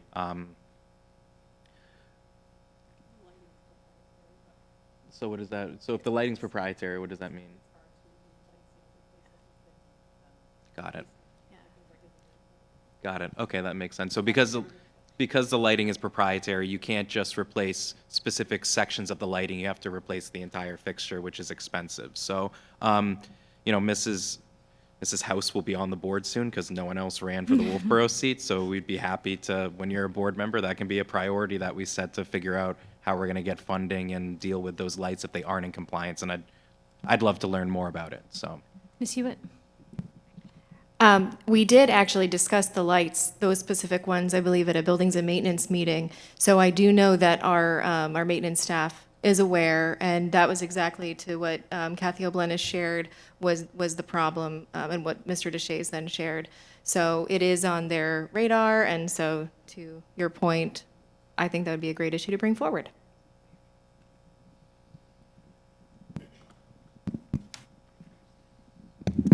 Good morning, Kristen Johnson, Wolfeboro.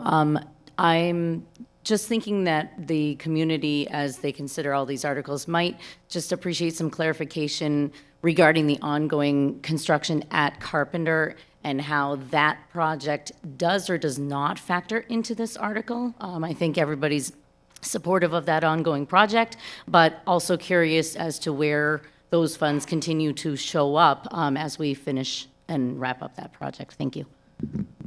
Chair DeShays? That'll be addressed in Article 8 because the funds for that project were from that trust fund, and obviously there are funds currently budgeted for that are contractual.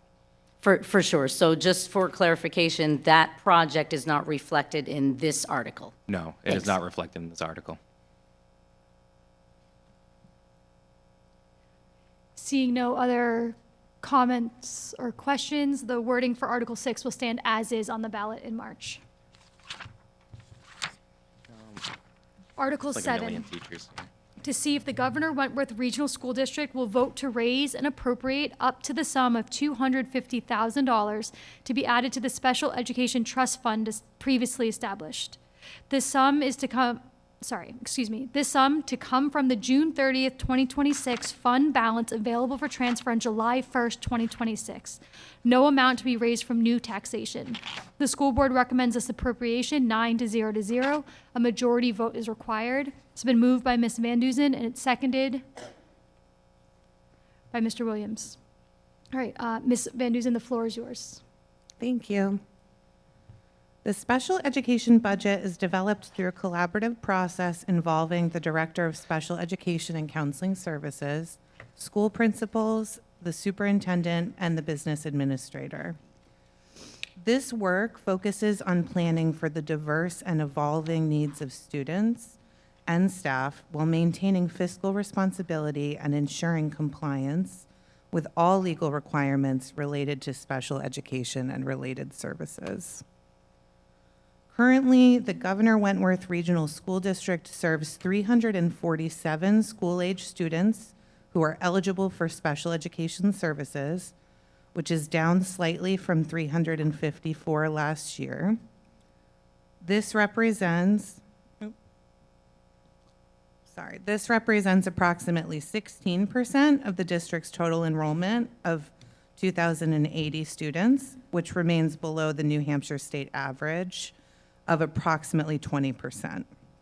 In addition, the district provides services to approximately 60 preschool-aged children, ages 3 and 4, with identified disabilities. While the district's overall percentage of students receiving special education services is below the state average, there are patterns and trends within our schools that significantly impact student needs and, as a result, the overall budget. Special education costs are not static and can change quickly based on individual student needs, placements, and required services. One of the most significant challenges in budgeting for special education is the unpredictability of certain costs and the lack of regulation on service pricing. Needs can arise at any point during the year and may include contracted services, specialized equipment, tuition placements, or transportation. Last year, the district was required to access the Special Education Trust Fund to address unanticipated costs. While this proposed budget reflects our best forecast based on current trends and historical data, having a healthy trust fund remains essential to the district's financial stability. The two primary cost drivers in the special education budget continue to be contracted professional services and tuition costs. Contracted services include support from more than a dozen external providers, such as psychologists, speech therapists, board-certified behavior analysts, and assistive technology specialists. These providers are not district employees, but their expertise is critical to meeting student needs. Tuition costs include both in-district specialized programs and out-of-district placements at the elementary, middle, and high school levels. While the district is committed to educating students in the least restrictive environment within their community schools whenever possible, the nature and severity of some disabilities require more specialized settings. This warrant article asks voters to support adding up to $250,000 to the Special Education Trust Fund using available fund balance rather than new taxation. Approval of this article helps ensure that the district can responsibly and promptly respond to unexpected special education needs without disrupting programs, staffing, or the broader operating budget. The school board unanimously recommends this warrant article as a prudent and proactive step to support students, protect the district's financial health, and uphold our shared responsibility to meet the needs of all learners. Thank you. Any questions, comments, concerns, amendments to Article 7? Ms. Budman? One quick question. How much is in the fund balance? Isn't it like depleted? Yeah, we depleted it. I already did. Yeah. We had a hearing and we depleted it because of ongoing increasing special education cost, and I think as Mr. Perry alluded to earlier in the meeting. No, I mean you're transferring $250,000. How much is in the account that you're transferring from? This is unreserved fund balance, Ms. Budman. That's what I'm asking. How much is in that? I know you give it back to the towns at the end of the year normally, right? We do not. We've never. So for a cooperative school district Yeah. to be able to have unreserved fund balance that they carry over, they need approval from the legislative body. We have never gotten approval from the legislative body. We do not carry unreserved fund balance. That's why we structure our warrant articles this way. So That's the why- only unreserved fund balance we're allowed to put into these accounts are those funds, specific amounts that the voters approve. So everything else goes directly back to the taxpayers to decrease the total tax effort in their municipality. I guess that's what I'm asking. The part that normally would be going back, what is that balance that this is coming out of? We don't know until we finish our year end. Okay. So we might Okay. not have the money, so then we just won't. That's now, my question. I will say to the legislative body out there, the order of the warrant articles determines what gets funded first. Yes. And so we've ordered these warrant articles in a way that we think meets the district's priorities for unreserved funds that need to go into specific trust funds. So clearly, we've prioritized putting $250,000 in unreserved funds at the end of the year. This is a special education trust fund over a few other trust funds that we're trying to replenish. So that leads me to my next question. Should there be a sentence added to this if at the end of the year there are no funds available? Should this be in a way? It's not only is it not allowed, it's not wholly necessary. It's if we have the $250,000 at the end of the year, we transfer it into the trust fund. If we Okay. have any amount less, we transfer it into the trust fund, but we can't exceed transferring more than $250,000. If we have $0, there's nothing to transfer. Does that make sense? Yeah, I guess that's my question then, because if these funds are needed and there's no money left at the end of the year in this fund balance, how then are we going to be increasing this special education trust fund if there are no funds at the end of the year to expend? We won't, but it's also more likely we get the warrant article passed this way and we make prudent financial decisions to use to have funds available at the end of the year versus asking the residents and taxpayers to increase the tax effort $250,000. We've historically done this and it's historically Yes. worked well. Okay. Ms. Budman, I also spoke to the attorney, and she mentioned that this is the language that the DRA recommends, and I think that's a strong reason why the school board has also worded this article this way, just for your information. So there is a chance, even if this passes, this money will not go into this fund if we do not have enough funds at the end of the year. That is correct. For any article that we use unreserved fund balance to Yes. fund it, that is correct. There is a potential that that money won't be there. And Okay. again, that money is appropriated based on the order of the articles. Okay, thank you.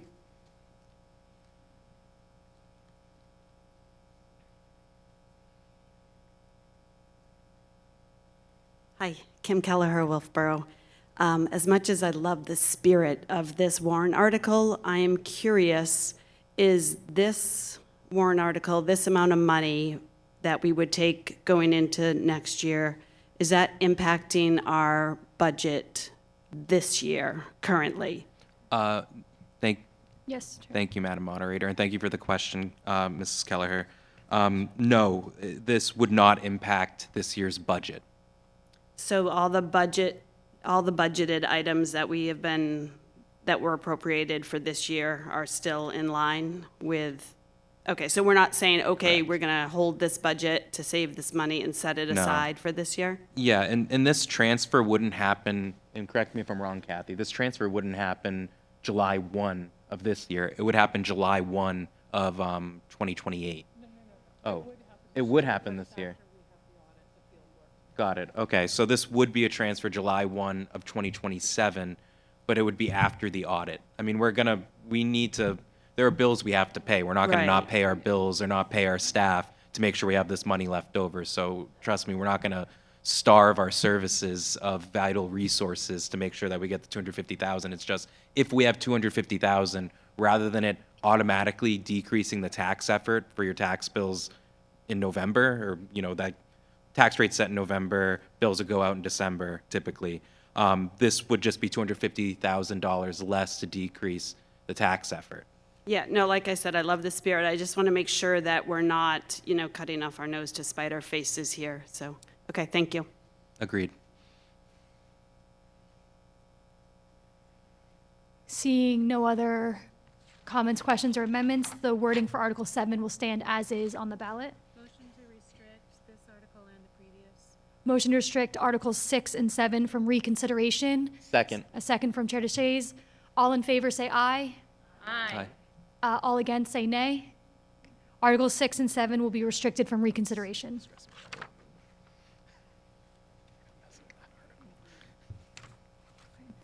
Article 8, to see if the Governor Wentworth Regional School District will vote to raise and appropriate up to the sum of $50,000 to be added to the Maintenance Capital Reserve Fund previously established to maintain and repair schools.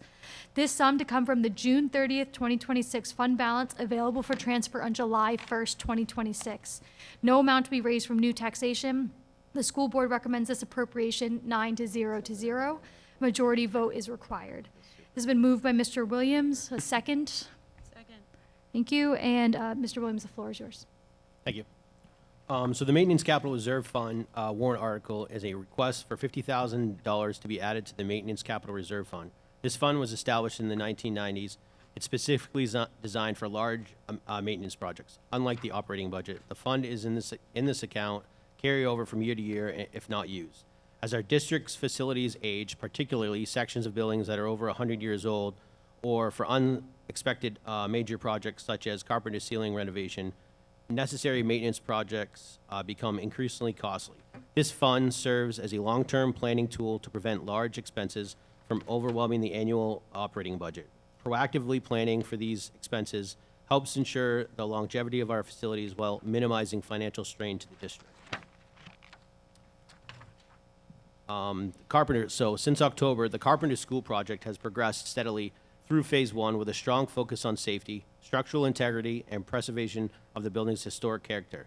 The work began with exploratory construction to confirm budget assumptions and existing conditions, along with the development of a life safety operation plan in coordination with the Wolfeboro Fire Department. Classrooms were cleared, temporary safety barriers were installed, and demolition advanced, including the full clearing of room 214 and removal of approximately 60% of the first floor ceilings. By November and December, structural strapping for phase 1 was nearing completion. Ceiling grid installation had begun, and additional sagging was identified in some areas, which will be addressed in phase 2. Despite these discoveries, the project remained on budget, supported by savings from permit fees and insurance reimbursements. Finishing work, including the historically appropriate ceiling strapping in stairwells and vestibules, sprinkler height adjustments for new drop ceilings, and delivery of phase 1 ceiling tiles, and the start of the lighting installation. As of January, the project is in the final stages of phase 1. Phase 1 work will be funded through a combination of the Maintenance Capital Reserve Fund and property and liability insurance proceeds. Phase 2 is scheduled to begin this summer, and the proposed fiscal year 27 budget includes funding for the remaining work, with construction anticipated to begin in July. This phased approach allows the district to maintain safe operation during the school year while continuing to advance the important facilities projects. Thank you. Any questions, comments, concerns on Article 8?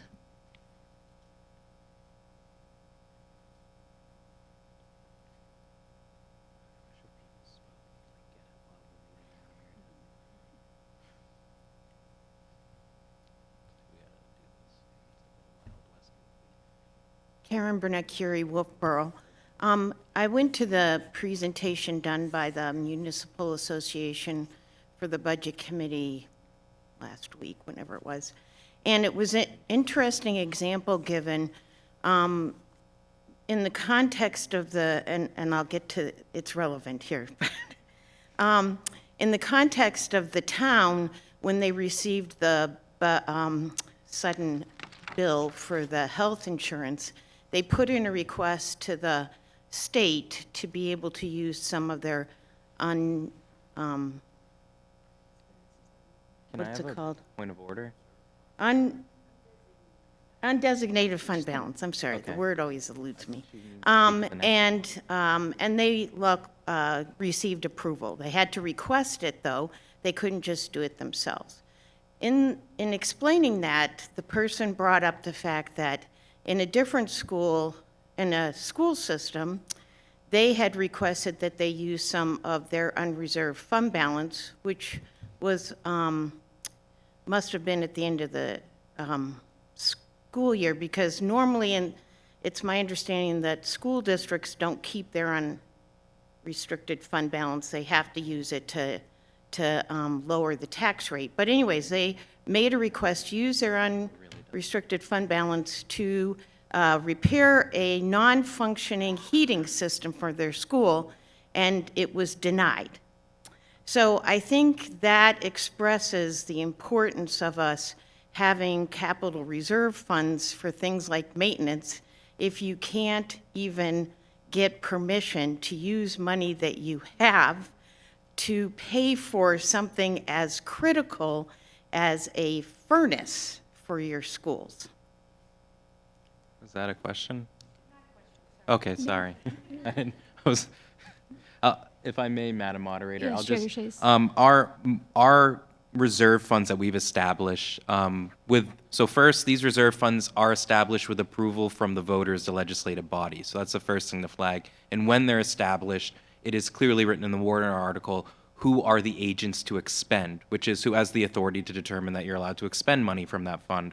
Our warrant articles are set up in a way where we ask the legislative body for the money, and typically we do it from unreserved funds because historically, there are some cooperative school districts that do keep unreserved funds, somewhere between 0% and 3% is what's allowed by statute. We've never asked for that. We just ask for an appropriation into these funds of those unreserved funds with approval of the voters, and then the school board is agents to expend. So the district's voters have approved us as agents to expend, which is why when the Carpenter ceiling collapses, we don't have to wait until the next annual town meeting.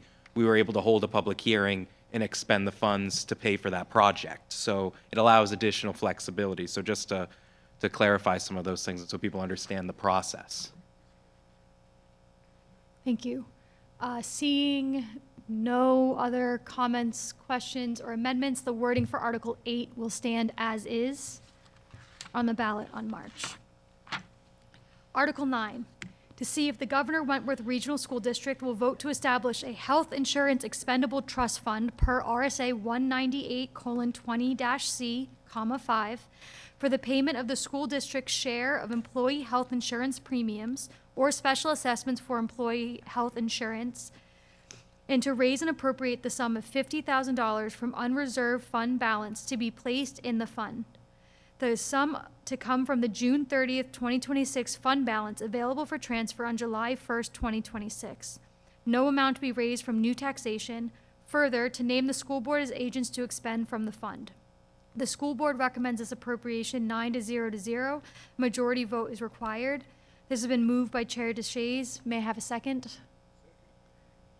Second, and the floor is yours, Chair DeShays. Thank you, Madam Moderator.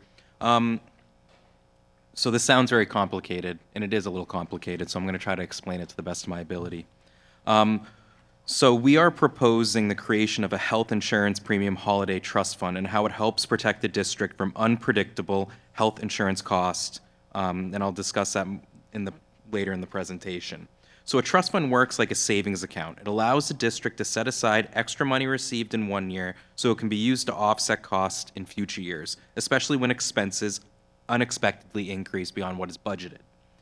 Here's why this matters. Our health insurance provider, the risk pool we're a member of, School Care, sometimes issues premium holidays, which means a district temporarily pays less in premiums. This creates unexpected savings for that year. By law, pooled risk funds like School Care must return any reserves beyond their required minimum in the form of these premium holidays. They cannot keep extra money to prepare for future high claim years. At the same time, School Care may charge districts as a special assessment when claims run high and reserves drop. This year, that's exactly what happened. The assessment was used to rebuild their reserves. That assessment amount was about $1.65 million. Because premium holidays are unpredictable and special assessments can be significant, establishing a trust fund gives our district the ability to create its own financial cushion.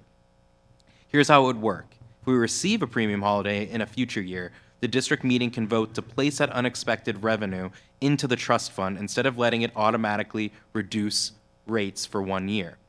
The money in the trust fund can then be used later to help pay for future special assessments, reducing large swings in the budget. In short, while School Care cannot maintain a cushion beyond its required reserves, we can. And this trust fund allows the district to better manage unpredictable health insurance costs in a responsible and long-term way. Thank you. Questions, comments, concerns, amendments? Hi there, Ginger McCackman, Wolfeboro. Just a question for you on the phrasing. You mentioned just a minute ago how important it is to have that phrase that the board acts as agents to expend from the fund. And I see you have it in this article, but not the last article or the other ones. Can you explain why it's only in this one and not the others? Thank you for, if I may, Madam. That's because in those previous articles, those funds already exist. They've received approval from the voters, the legislative body. We're asking the voters to let us establish this fund and then to allow for $50,000 from the unreserved fund balance to be placed into it. And to name us as agents to expend those funds for if we get an assessment. If we were to get future assessments based on what happened recently that I think I can say on behalf of the board we were very upset about, released some public statements you can read on our website about that. But at any rate, we need the flexibility to be able to pay it when we receive these assessments in October or November, not when the annual meeting happens in March. Otherwise, I mean, we had our risk pool try to say they were going to charge us interest, and we told them no. But, we don't want to risk not having available funds that we could have on hand and to make sure that it doesn't, unfairly increase the tax rate. Seeing no other questions, comments, concerns, or amendments to Article 9, it will stand as is on the ballot in March. Motion against reconsideration for articles, motion to restrict reconsideration on Articles 9 and 8. So we got a second. All in favor of restricting reconsideration of Articles 8 and 9, say aye. Aye. All against, say nay. Articles 8 and 9 will be restricted from reconsideration. Article 10, to see if the Governor Wentworth Regional School District will vote to raise and appropriate up to the sum of $250,000 to provide funding for free meals to all students within the newly eligible income brackets. This vote would allow the increase of eligibility for free school meals for students within the district by aligning the income threshold with the following federal poverty level option: 300% of the federal poverty rate, significantly broadening eligibility and ensuring free school meals for students from households earning up to 3 times the federal poverty rate. This funding would support providing free meals to all students within the newly eligible income brackets, ensuring equitable access to nutrition for academic success and well-being. The school board recommends this appropriation 9-0 to 0. A majority vote is required. It's been moved by Ms. Schillerith. May I have a second? Second. And the floor is yours, Ms. Schillerith. Thank you, Madam Moderator. This article asks the district to raise and appropriate $250,000 to broaden the income threshold for free meal eligibility to 300% of the federal poverty level. In practical terms, this would ensure free school meals for students from households earning up to 3 times. Oh, no, you already read that. Sorry. Why is this important? Because we know there's a clear need in our district. During the pandemic... Ms. Schillerith, yes. Could you just speak a little bit? Could you bring your microphone closer to you, please? Yes, sorry, I'm fighting a cold. Sorry. Thank you. All right. Sorry about that. Why is this important? Because we know there's a clear need in our district during the pandemic when free meals were universally available to all students, we serve 3 times the number of meals we're serving now. That shows us that many families who don't currently qualify for free or reduced priced meals under the existing guidelines still rely on these meals to help their children succeed. We've heard from families who fall into this gap. They make just over the current eligibility limit, but still struggle to afford essentials like school meals. Raising the income threshold to 300% of the federal poverty level would help fill this gap and ensure more students have access to the nutrition they need for academic success and well-being. This isn't about meals, it's about leveling the playing field for all students. Research shows that access to nutritious food directly impacts academic performance, behavior, and mental health. By supporting this article, we're making an investment in our students' futures and ensuring that no child in our schools has to worry about going hungry during the school day. The school board strongly supports this initiative and voted unanimously 9-0 to recommend this article because we know it will make a difference. We ask for your support in passing this article. Together we can address this critical need and help our students thrive. Thank you. Thank you.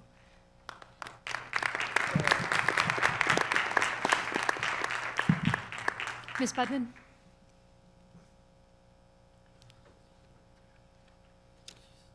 Thank you, Ms. Schilleruff. I have a question now that we're 5 months into our first year of doing this because we passed this same warrant article last year. How is that going, especially with what we saw through the fall and what we're still seeing, that some of our grants have been removed for food subsidies? Are we seeing an impact in these first 5 months? You have that data, so. Michelle? Well,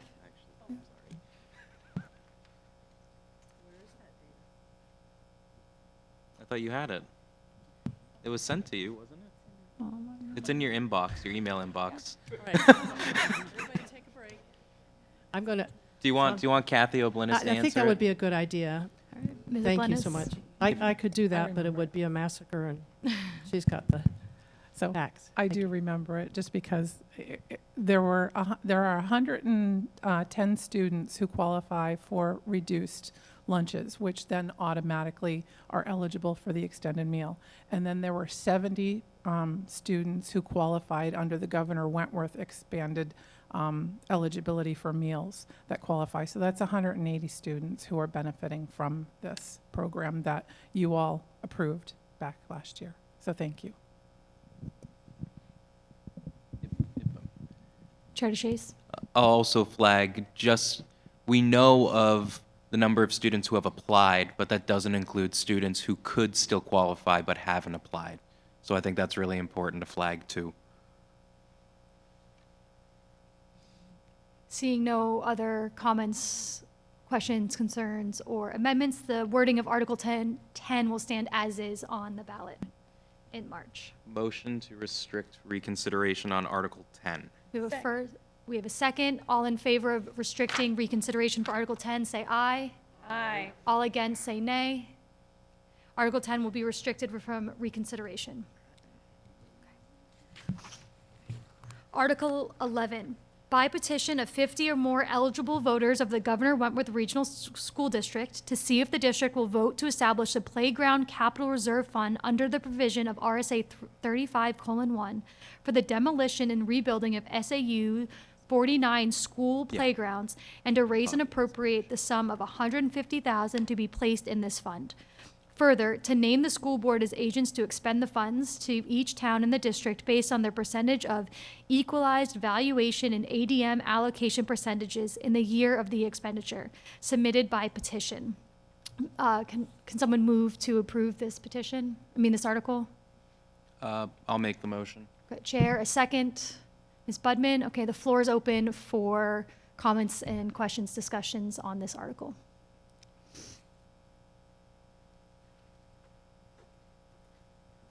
Hi, Bobby Budman again. Wolfeboro, this article, this petition warrant article is being placed forward on the warrant to establish a capital reserve fund. For those who don't understand a capital reserve fund, it's kind of like a savings account. Our SAU's playgrounds are primarily fall on the backs of each town. The problem with that is if a town cannot expend money in that year, our children go without playgrounds, and our playgrounds really should be tasked to our SAU, not to our towns. One of the biggest things that I know I saw as I was subbing in the district and just when my son went to school here in the district is that Carpenter School, how many years did Carpenter School just have sections of the playground where the children could not play on that playground? Ossipee is about to have their playground not be allowed to have children play on it anymore. We have Tufton Borough, who is, I know their playground's a little smaller, they have a playground, but they could use more equipment. I think if we go through all the schools in the district, we can see that there are problems. Crescent Lake School, I know in 2009 was on the committee to build the program there, the new playground there. We're already, how many years into that now? 15 years into that playground. So throughout the district, when you look at the playgrounds, it is an absolute necessity that we have ignored. This is a savings account to make sure as these playgrounds come up. The other thing I want to add in about this warrant article is that we have not done the turf field the last 2 years, and the turf field for the last 2 years, those articles to make sure there's funding to take care of that is not on the ballot. So this is a good time to start a capital reserve account where the citizens, the legislative body, used to vote to help fund the field. So there are funds that used to expend to help, our athletic fields. I do want to make a motion on this because it has been pointed out that it might not be legal in its current form. So I would like to make a motion on the floor that after the word expend the funds, that we cross out to each town in the district based on their percentage of equalized valuation and ADM allocation percentages in the year of the expenditure. It has been pointed out because we're actually naming the board as agents, we then can't initially tell them how to expend it. So I'd like to make that motion. Okay. Second. We have a second for the amendment. Do we have any? Now, we're limiting our scope to any questions, comments, concerns about that specific amendment, removing pretty much the last 2 lines of Article 11. Okay, seeing no questions on those comments, we're going to now vote on whether we should accept this amendment. All in favor of accepting this amendment, please say aye. Aye. Aye. All against, please say nay. Okay, so the wording as of now for March will stand with that amendment by removing that language. Do we have any other questions, comments, concerns, or amendments to this article? Chair Chase. Thank you, Madam Moderator. I have concerns with the citation of RSA 35:1, especially judging by in Article 9, we cited a different RSA for establishing an expendable trust fund, RSA 198:20-C, Roman 5. Is it different? So this is different. Okay. Okay.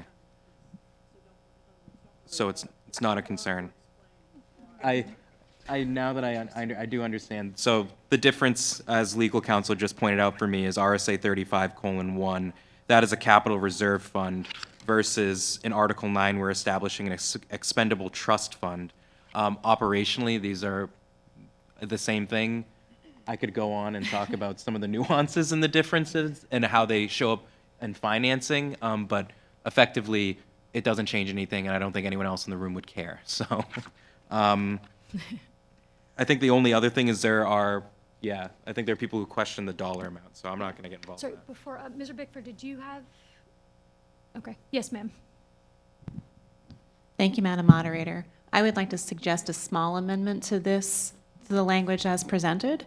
So in the line where it says for the demolition and rebuilding of SAU 49 school playgrounds, I would like to change that so that there is an insertion that says demolition, rebuilding, or improvement of, because as someone from the New Durham PTO that helped rebuild that playground on the backs of several spaghetti dinners and other such fundraisers. What we would need is like ADA compliant flooring underneath our structure. We don't want to tear it down and rebuild it. We want to make it better. And I think that speaks to some of the other equipment needs in the district too, where there may be additional structures needed, but not necessarily a tear down and a rebuild.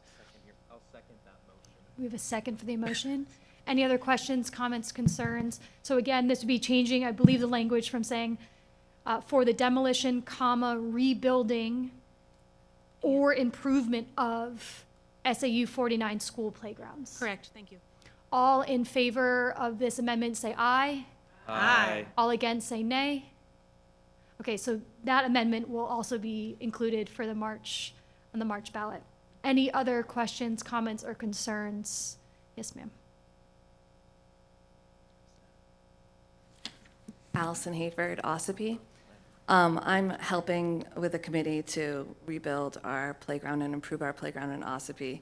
And I'm glad that you brought up the ADA compliance, because that's a really important part, that the structures that we're building now require surfacing that is very expensive. So it's really something that is very difficult to spaghetti supper your way to. So thank you for your support.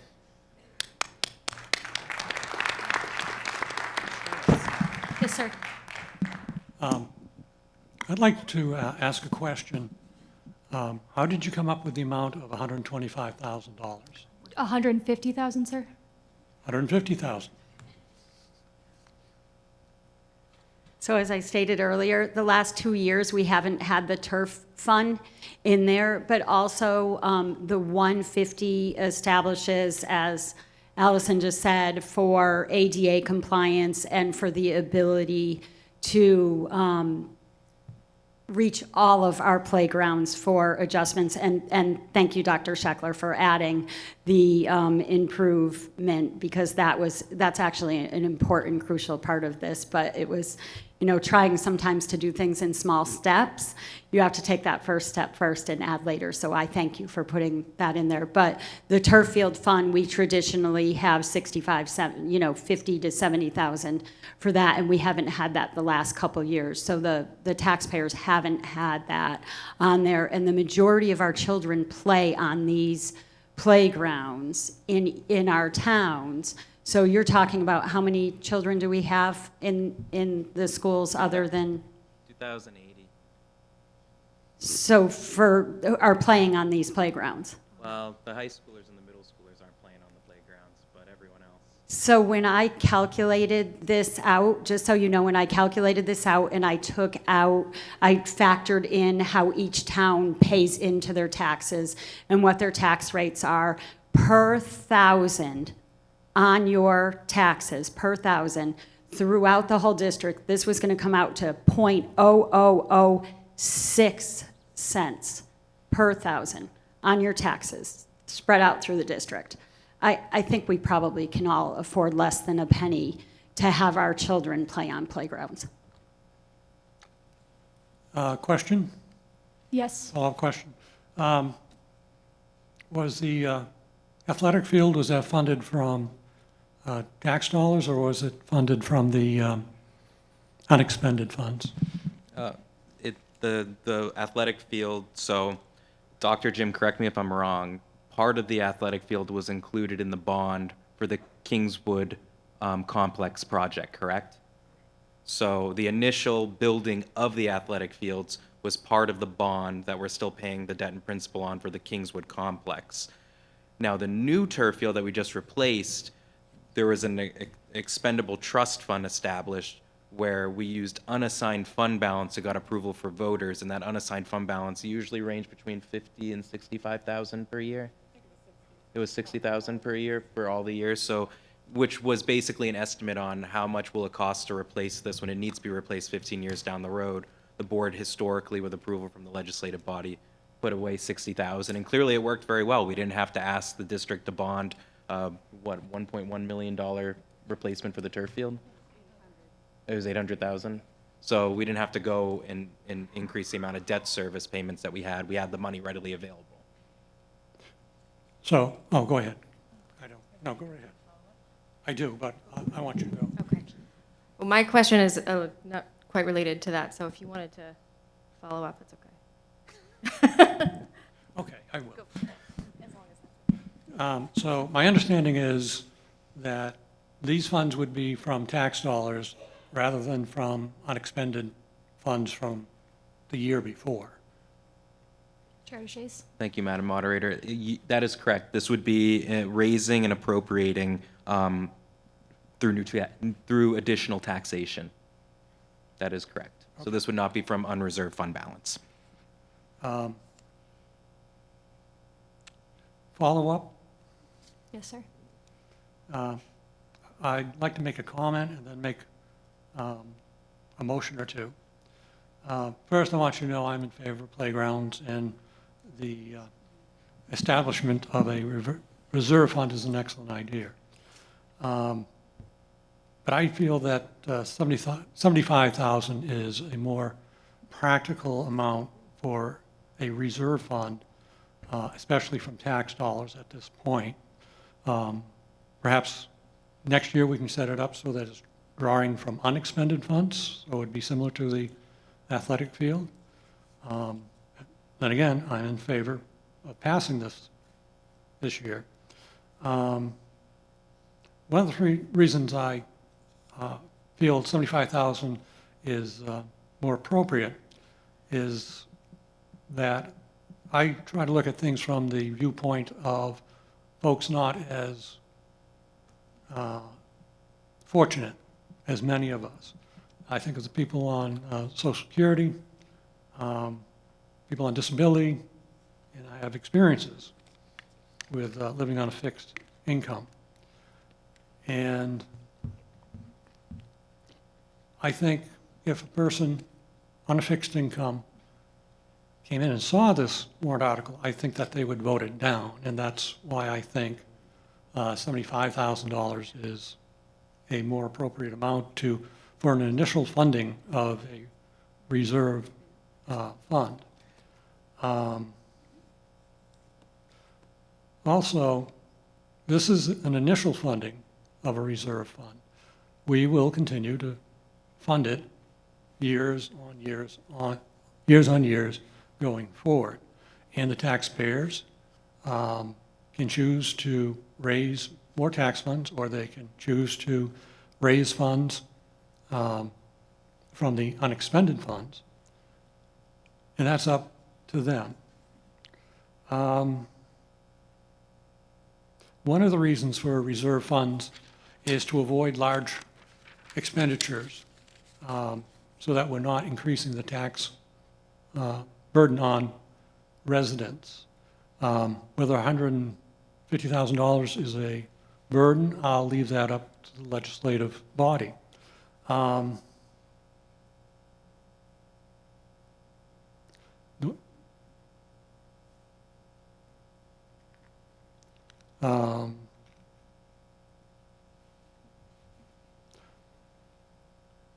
Not to interrupt, am I hearing an amendment to amend the amount from $150,000 to $75,000? Yes, I'll make that motion. Is there a second?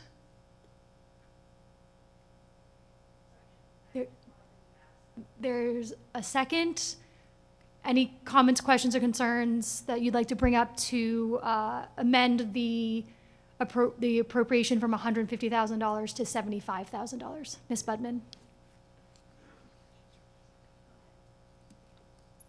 I have a question. Allison, do you have the amount that it's going to cost for the ADA on that playground?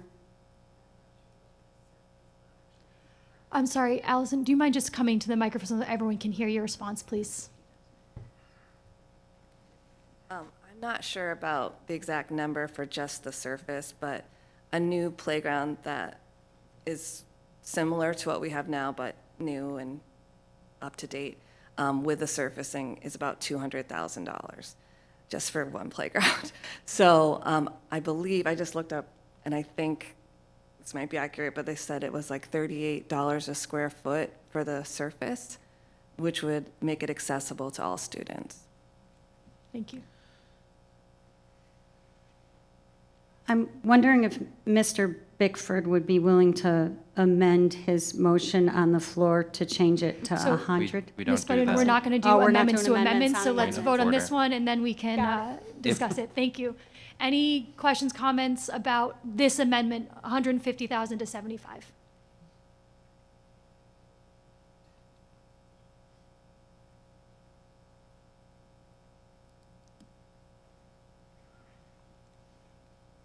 I don't think the average voter is going to do the math to find the exact amount they're paying per square foot of their house. I mean, so I think that having a lower amount will make this motion or make this article more likely to pass when it's voted on. And I think it would be a shame if we sprung for a larger number and it ended up being nothing because we, flew too close to the sun. Madam Moderator. Yes, Chair DeShays. I appreciate the sentiment in the amendment. However, I won't be supporting it. And I understand some folks would be concerned that the voters might not approve this, but I got to flag the article before for feeding students, which is a larger appropriation, was the most overwhelmingly supported article on the warrant last year.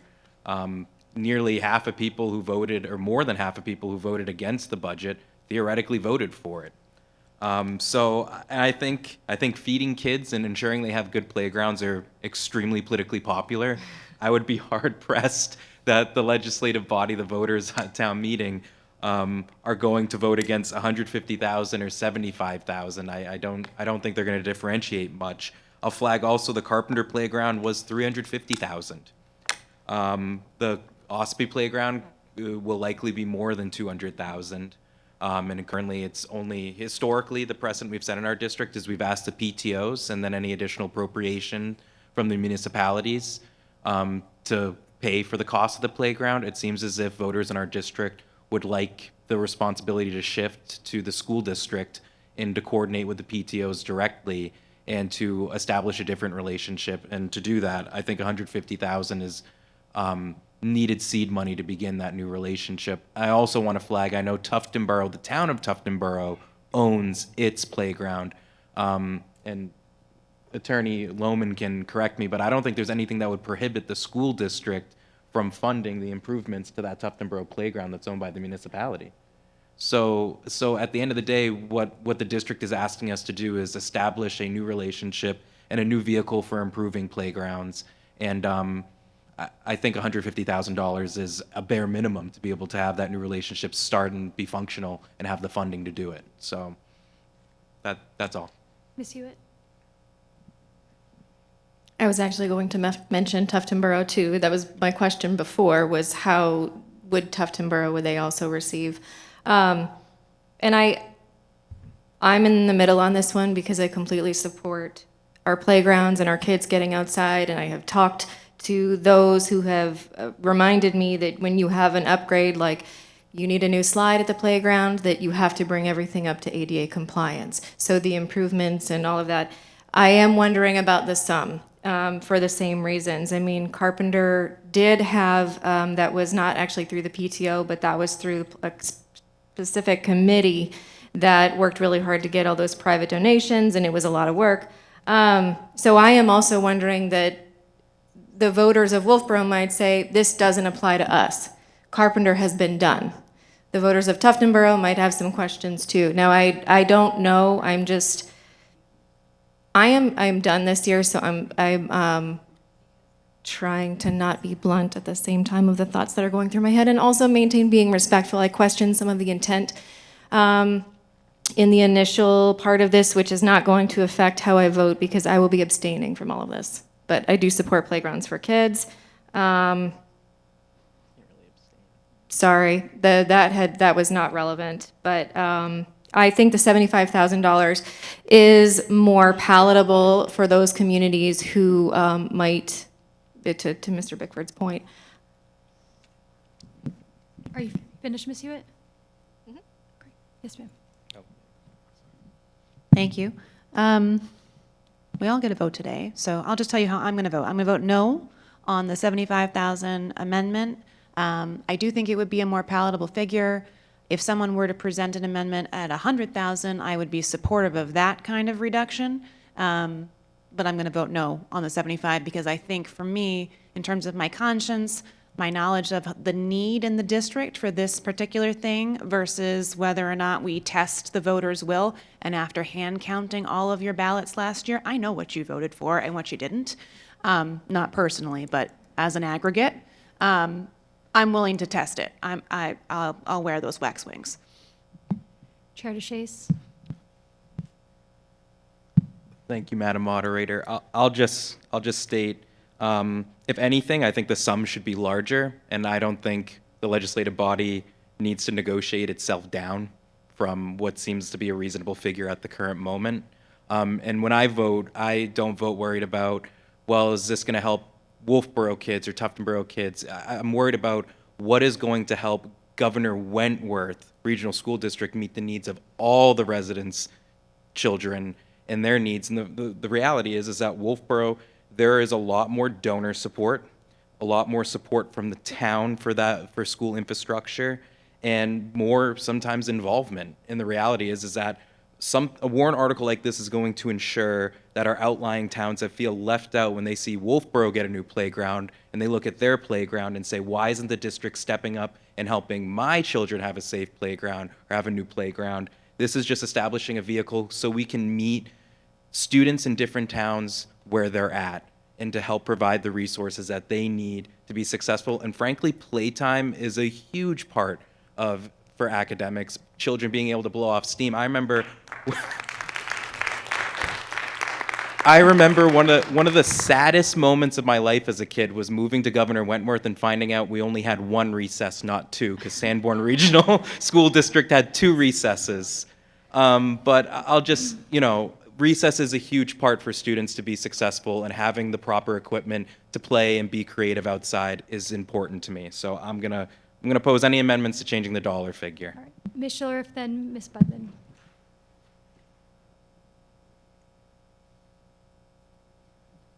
Okay, I'm going to speak straight into this thing. Globally speaking, I see the trend with all that we're talking about today is about the health and wellness of children. And I see as a community, Governor Wentworth Regional School District and beyond, what we spend time and money on is what we value. And certainly we're here because of the children. But also, it would be beneficial to the communities who have visitors coming. Also, for the growth of communities, I mean, the first place you go is where's the playground, where's the library, those kinds of things. So I, too, would support certainly the $150,000. The end. Thank you. Okay, again, we're focusing on the amendment from 150,000 to 75,000. All right, Ms. Budman.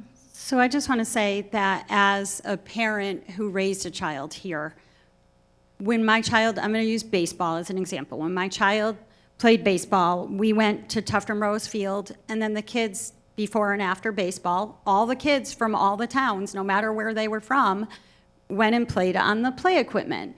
When my son played baseball and they were on the field in Ossipee, they all, before or after, went over to the Ossipee equipment and played on the Ossipee equipment. When he was in Cub Scouts, we went to New Durham, and the kids play on the equipment. Our children are not isolated to their own schools.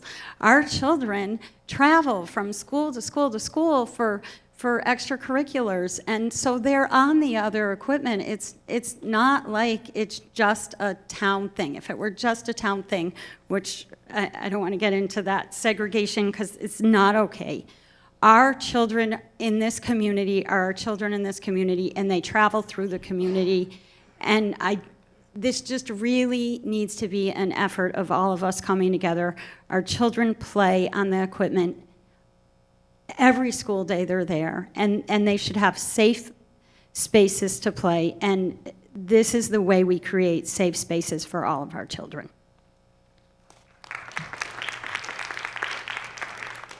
Can we move the question? Yeah, second. I'll second that. A second. So move to a question means we're going to take a vote on the amendment if it gets passed. So to vote to pass to move to a question, say aye. Aye. All those against? Nay. Okay, so now we're going to vote on whether the article should be amended from $150,000 to $75,000. All in favor of reducing from $150,000 to $75,000, say aye.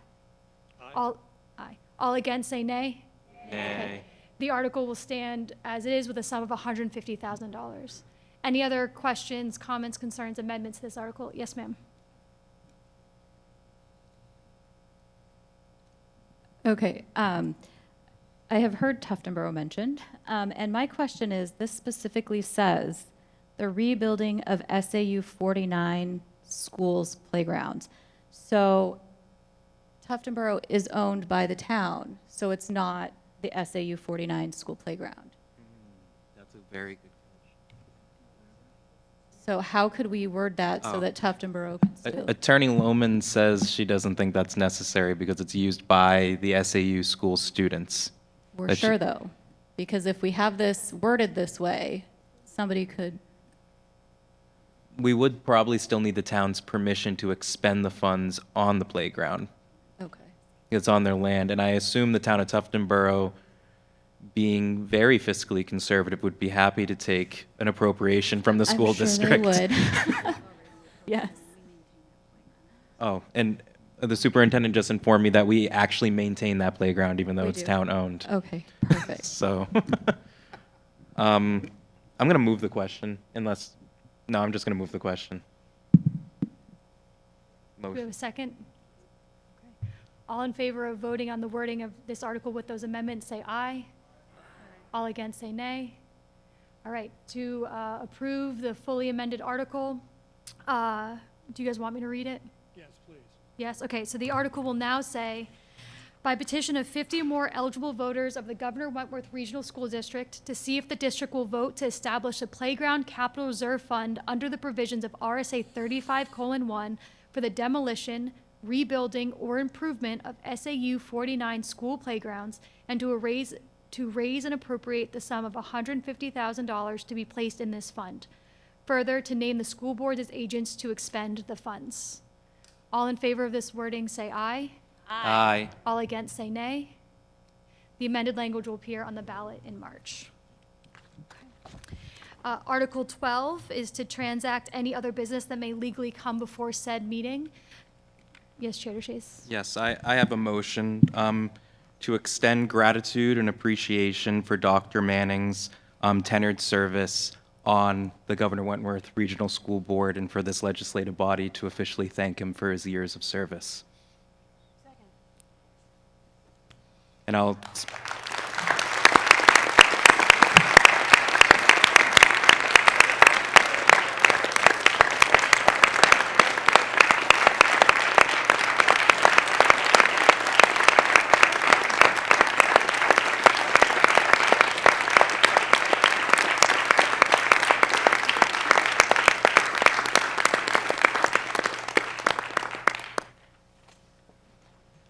I'll speak to my motion briefly. Dr. Manning wasn't going to run again, but in usual fashion, we couldn't find someone from Brookfield to run, and we're still actively trying to find someone to replace Dr. Manning. This will likely be his last deliberative session, at least his wife is begging so. But Dr. Manning served on this board with my mother-in-law. He served on this board throughout my entire life in the district, and I can't think of a better person to have mentored me while I've been chair on this board. I can't think of a better person to support me, to bounce ideas off of. Dr. Manning, thank you for everything that you've done for our district, for its staff and students and administrators, and for people like myself. If it wasn't for people like you who'd step up and serve on this board, we would not be the successful school district we are today. We would not have this complex that we're currently at right now.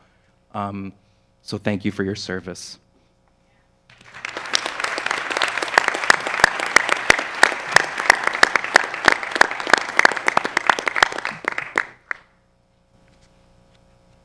Are there any other motions for new business Should we vote on that one? We didn't vote. on? The motion, we moved. No, we motioned to thank him. I think we need to vote on the motion.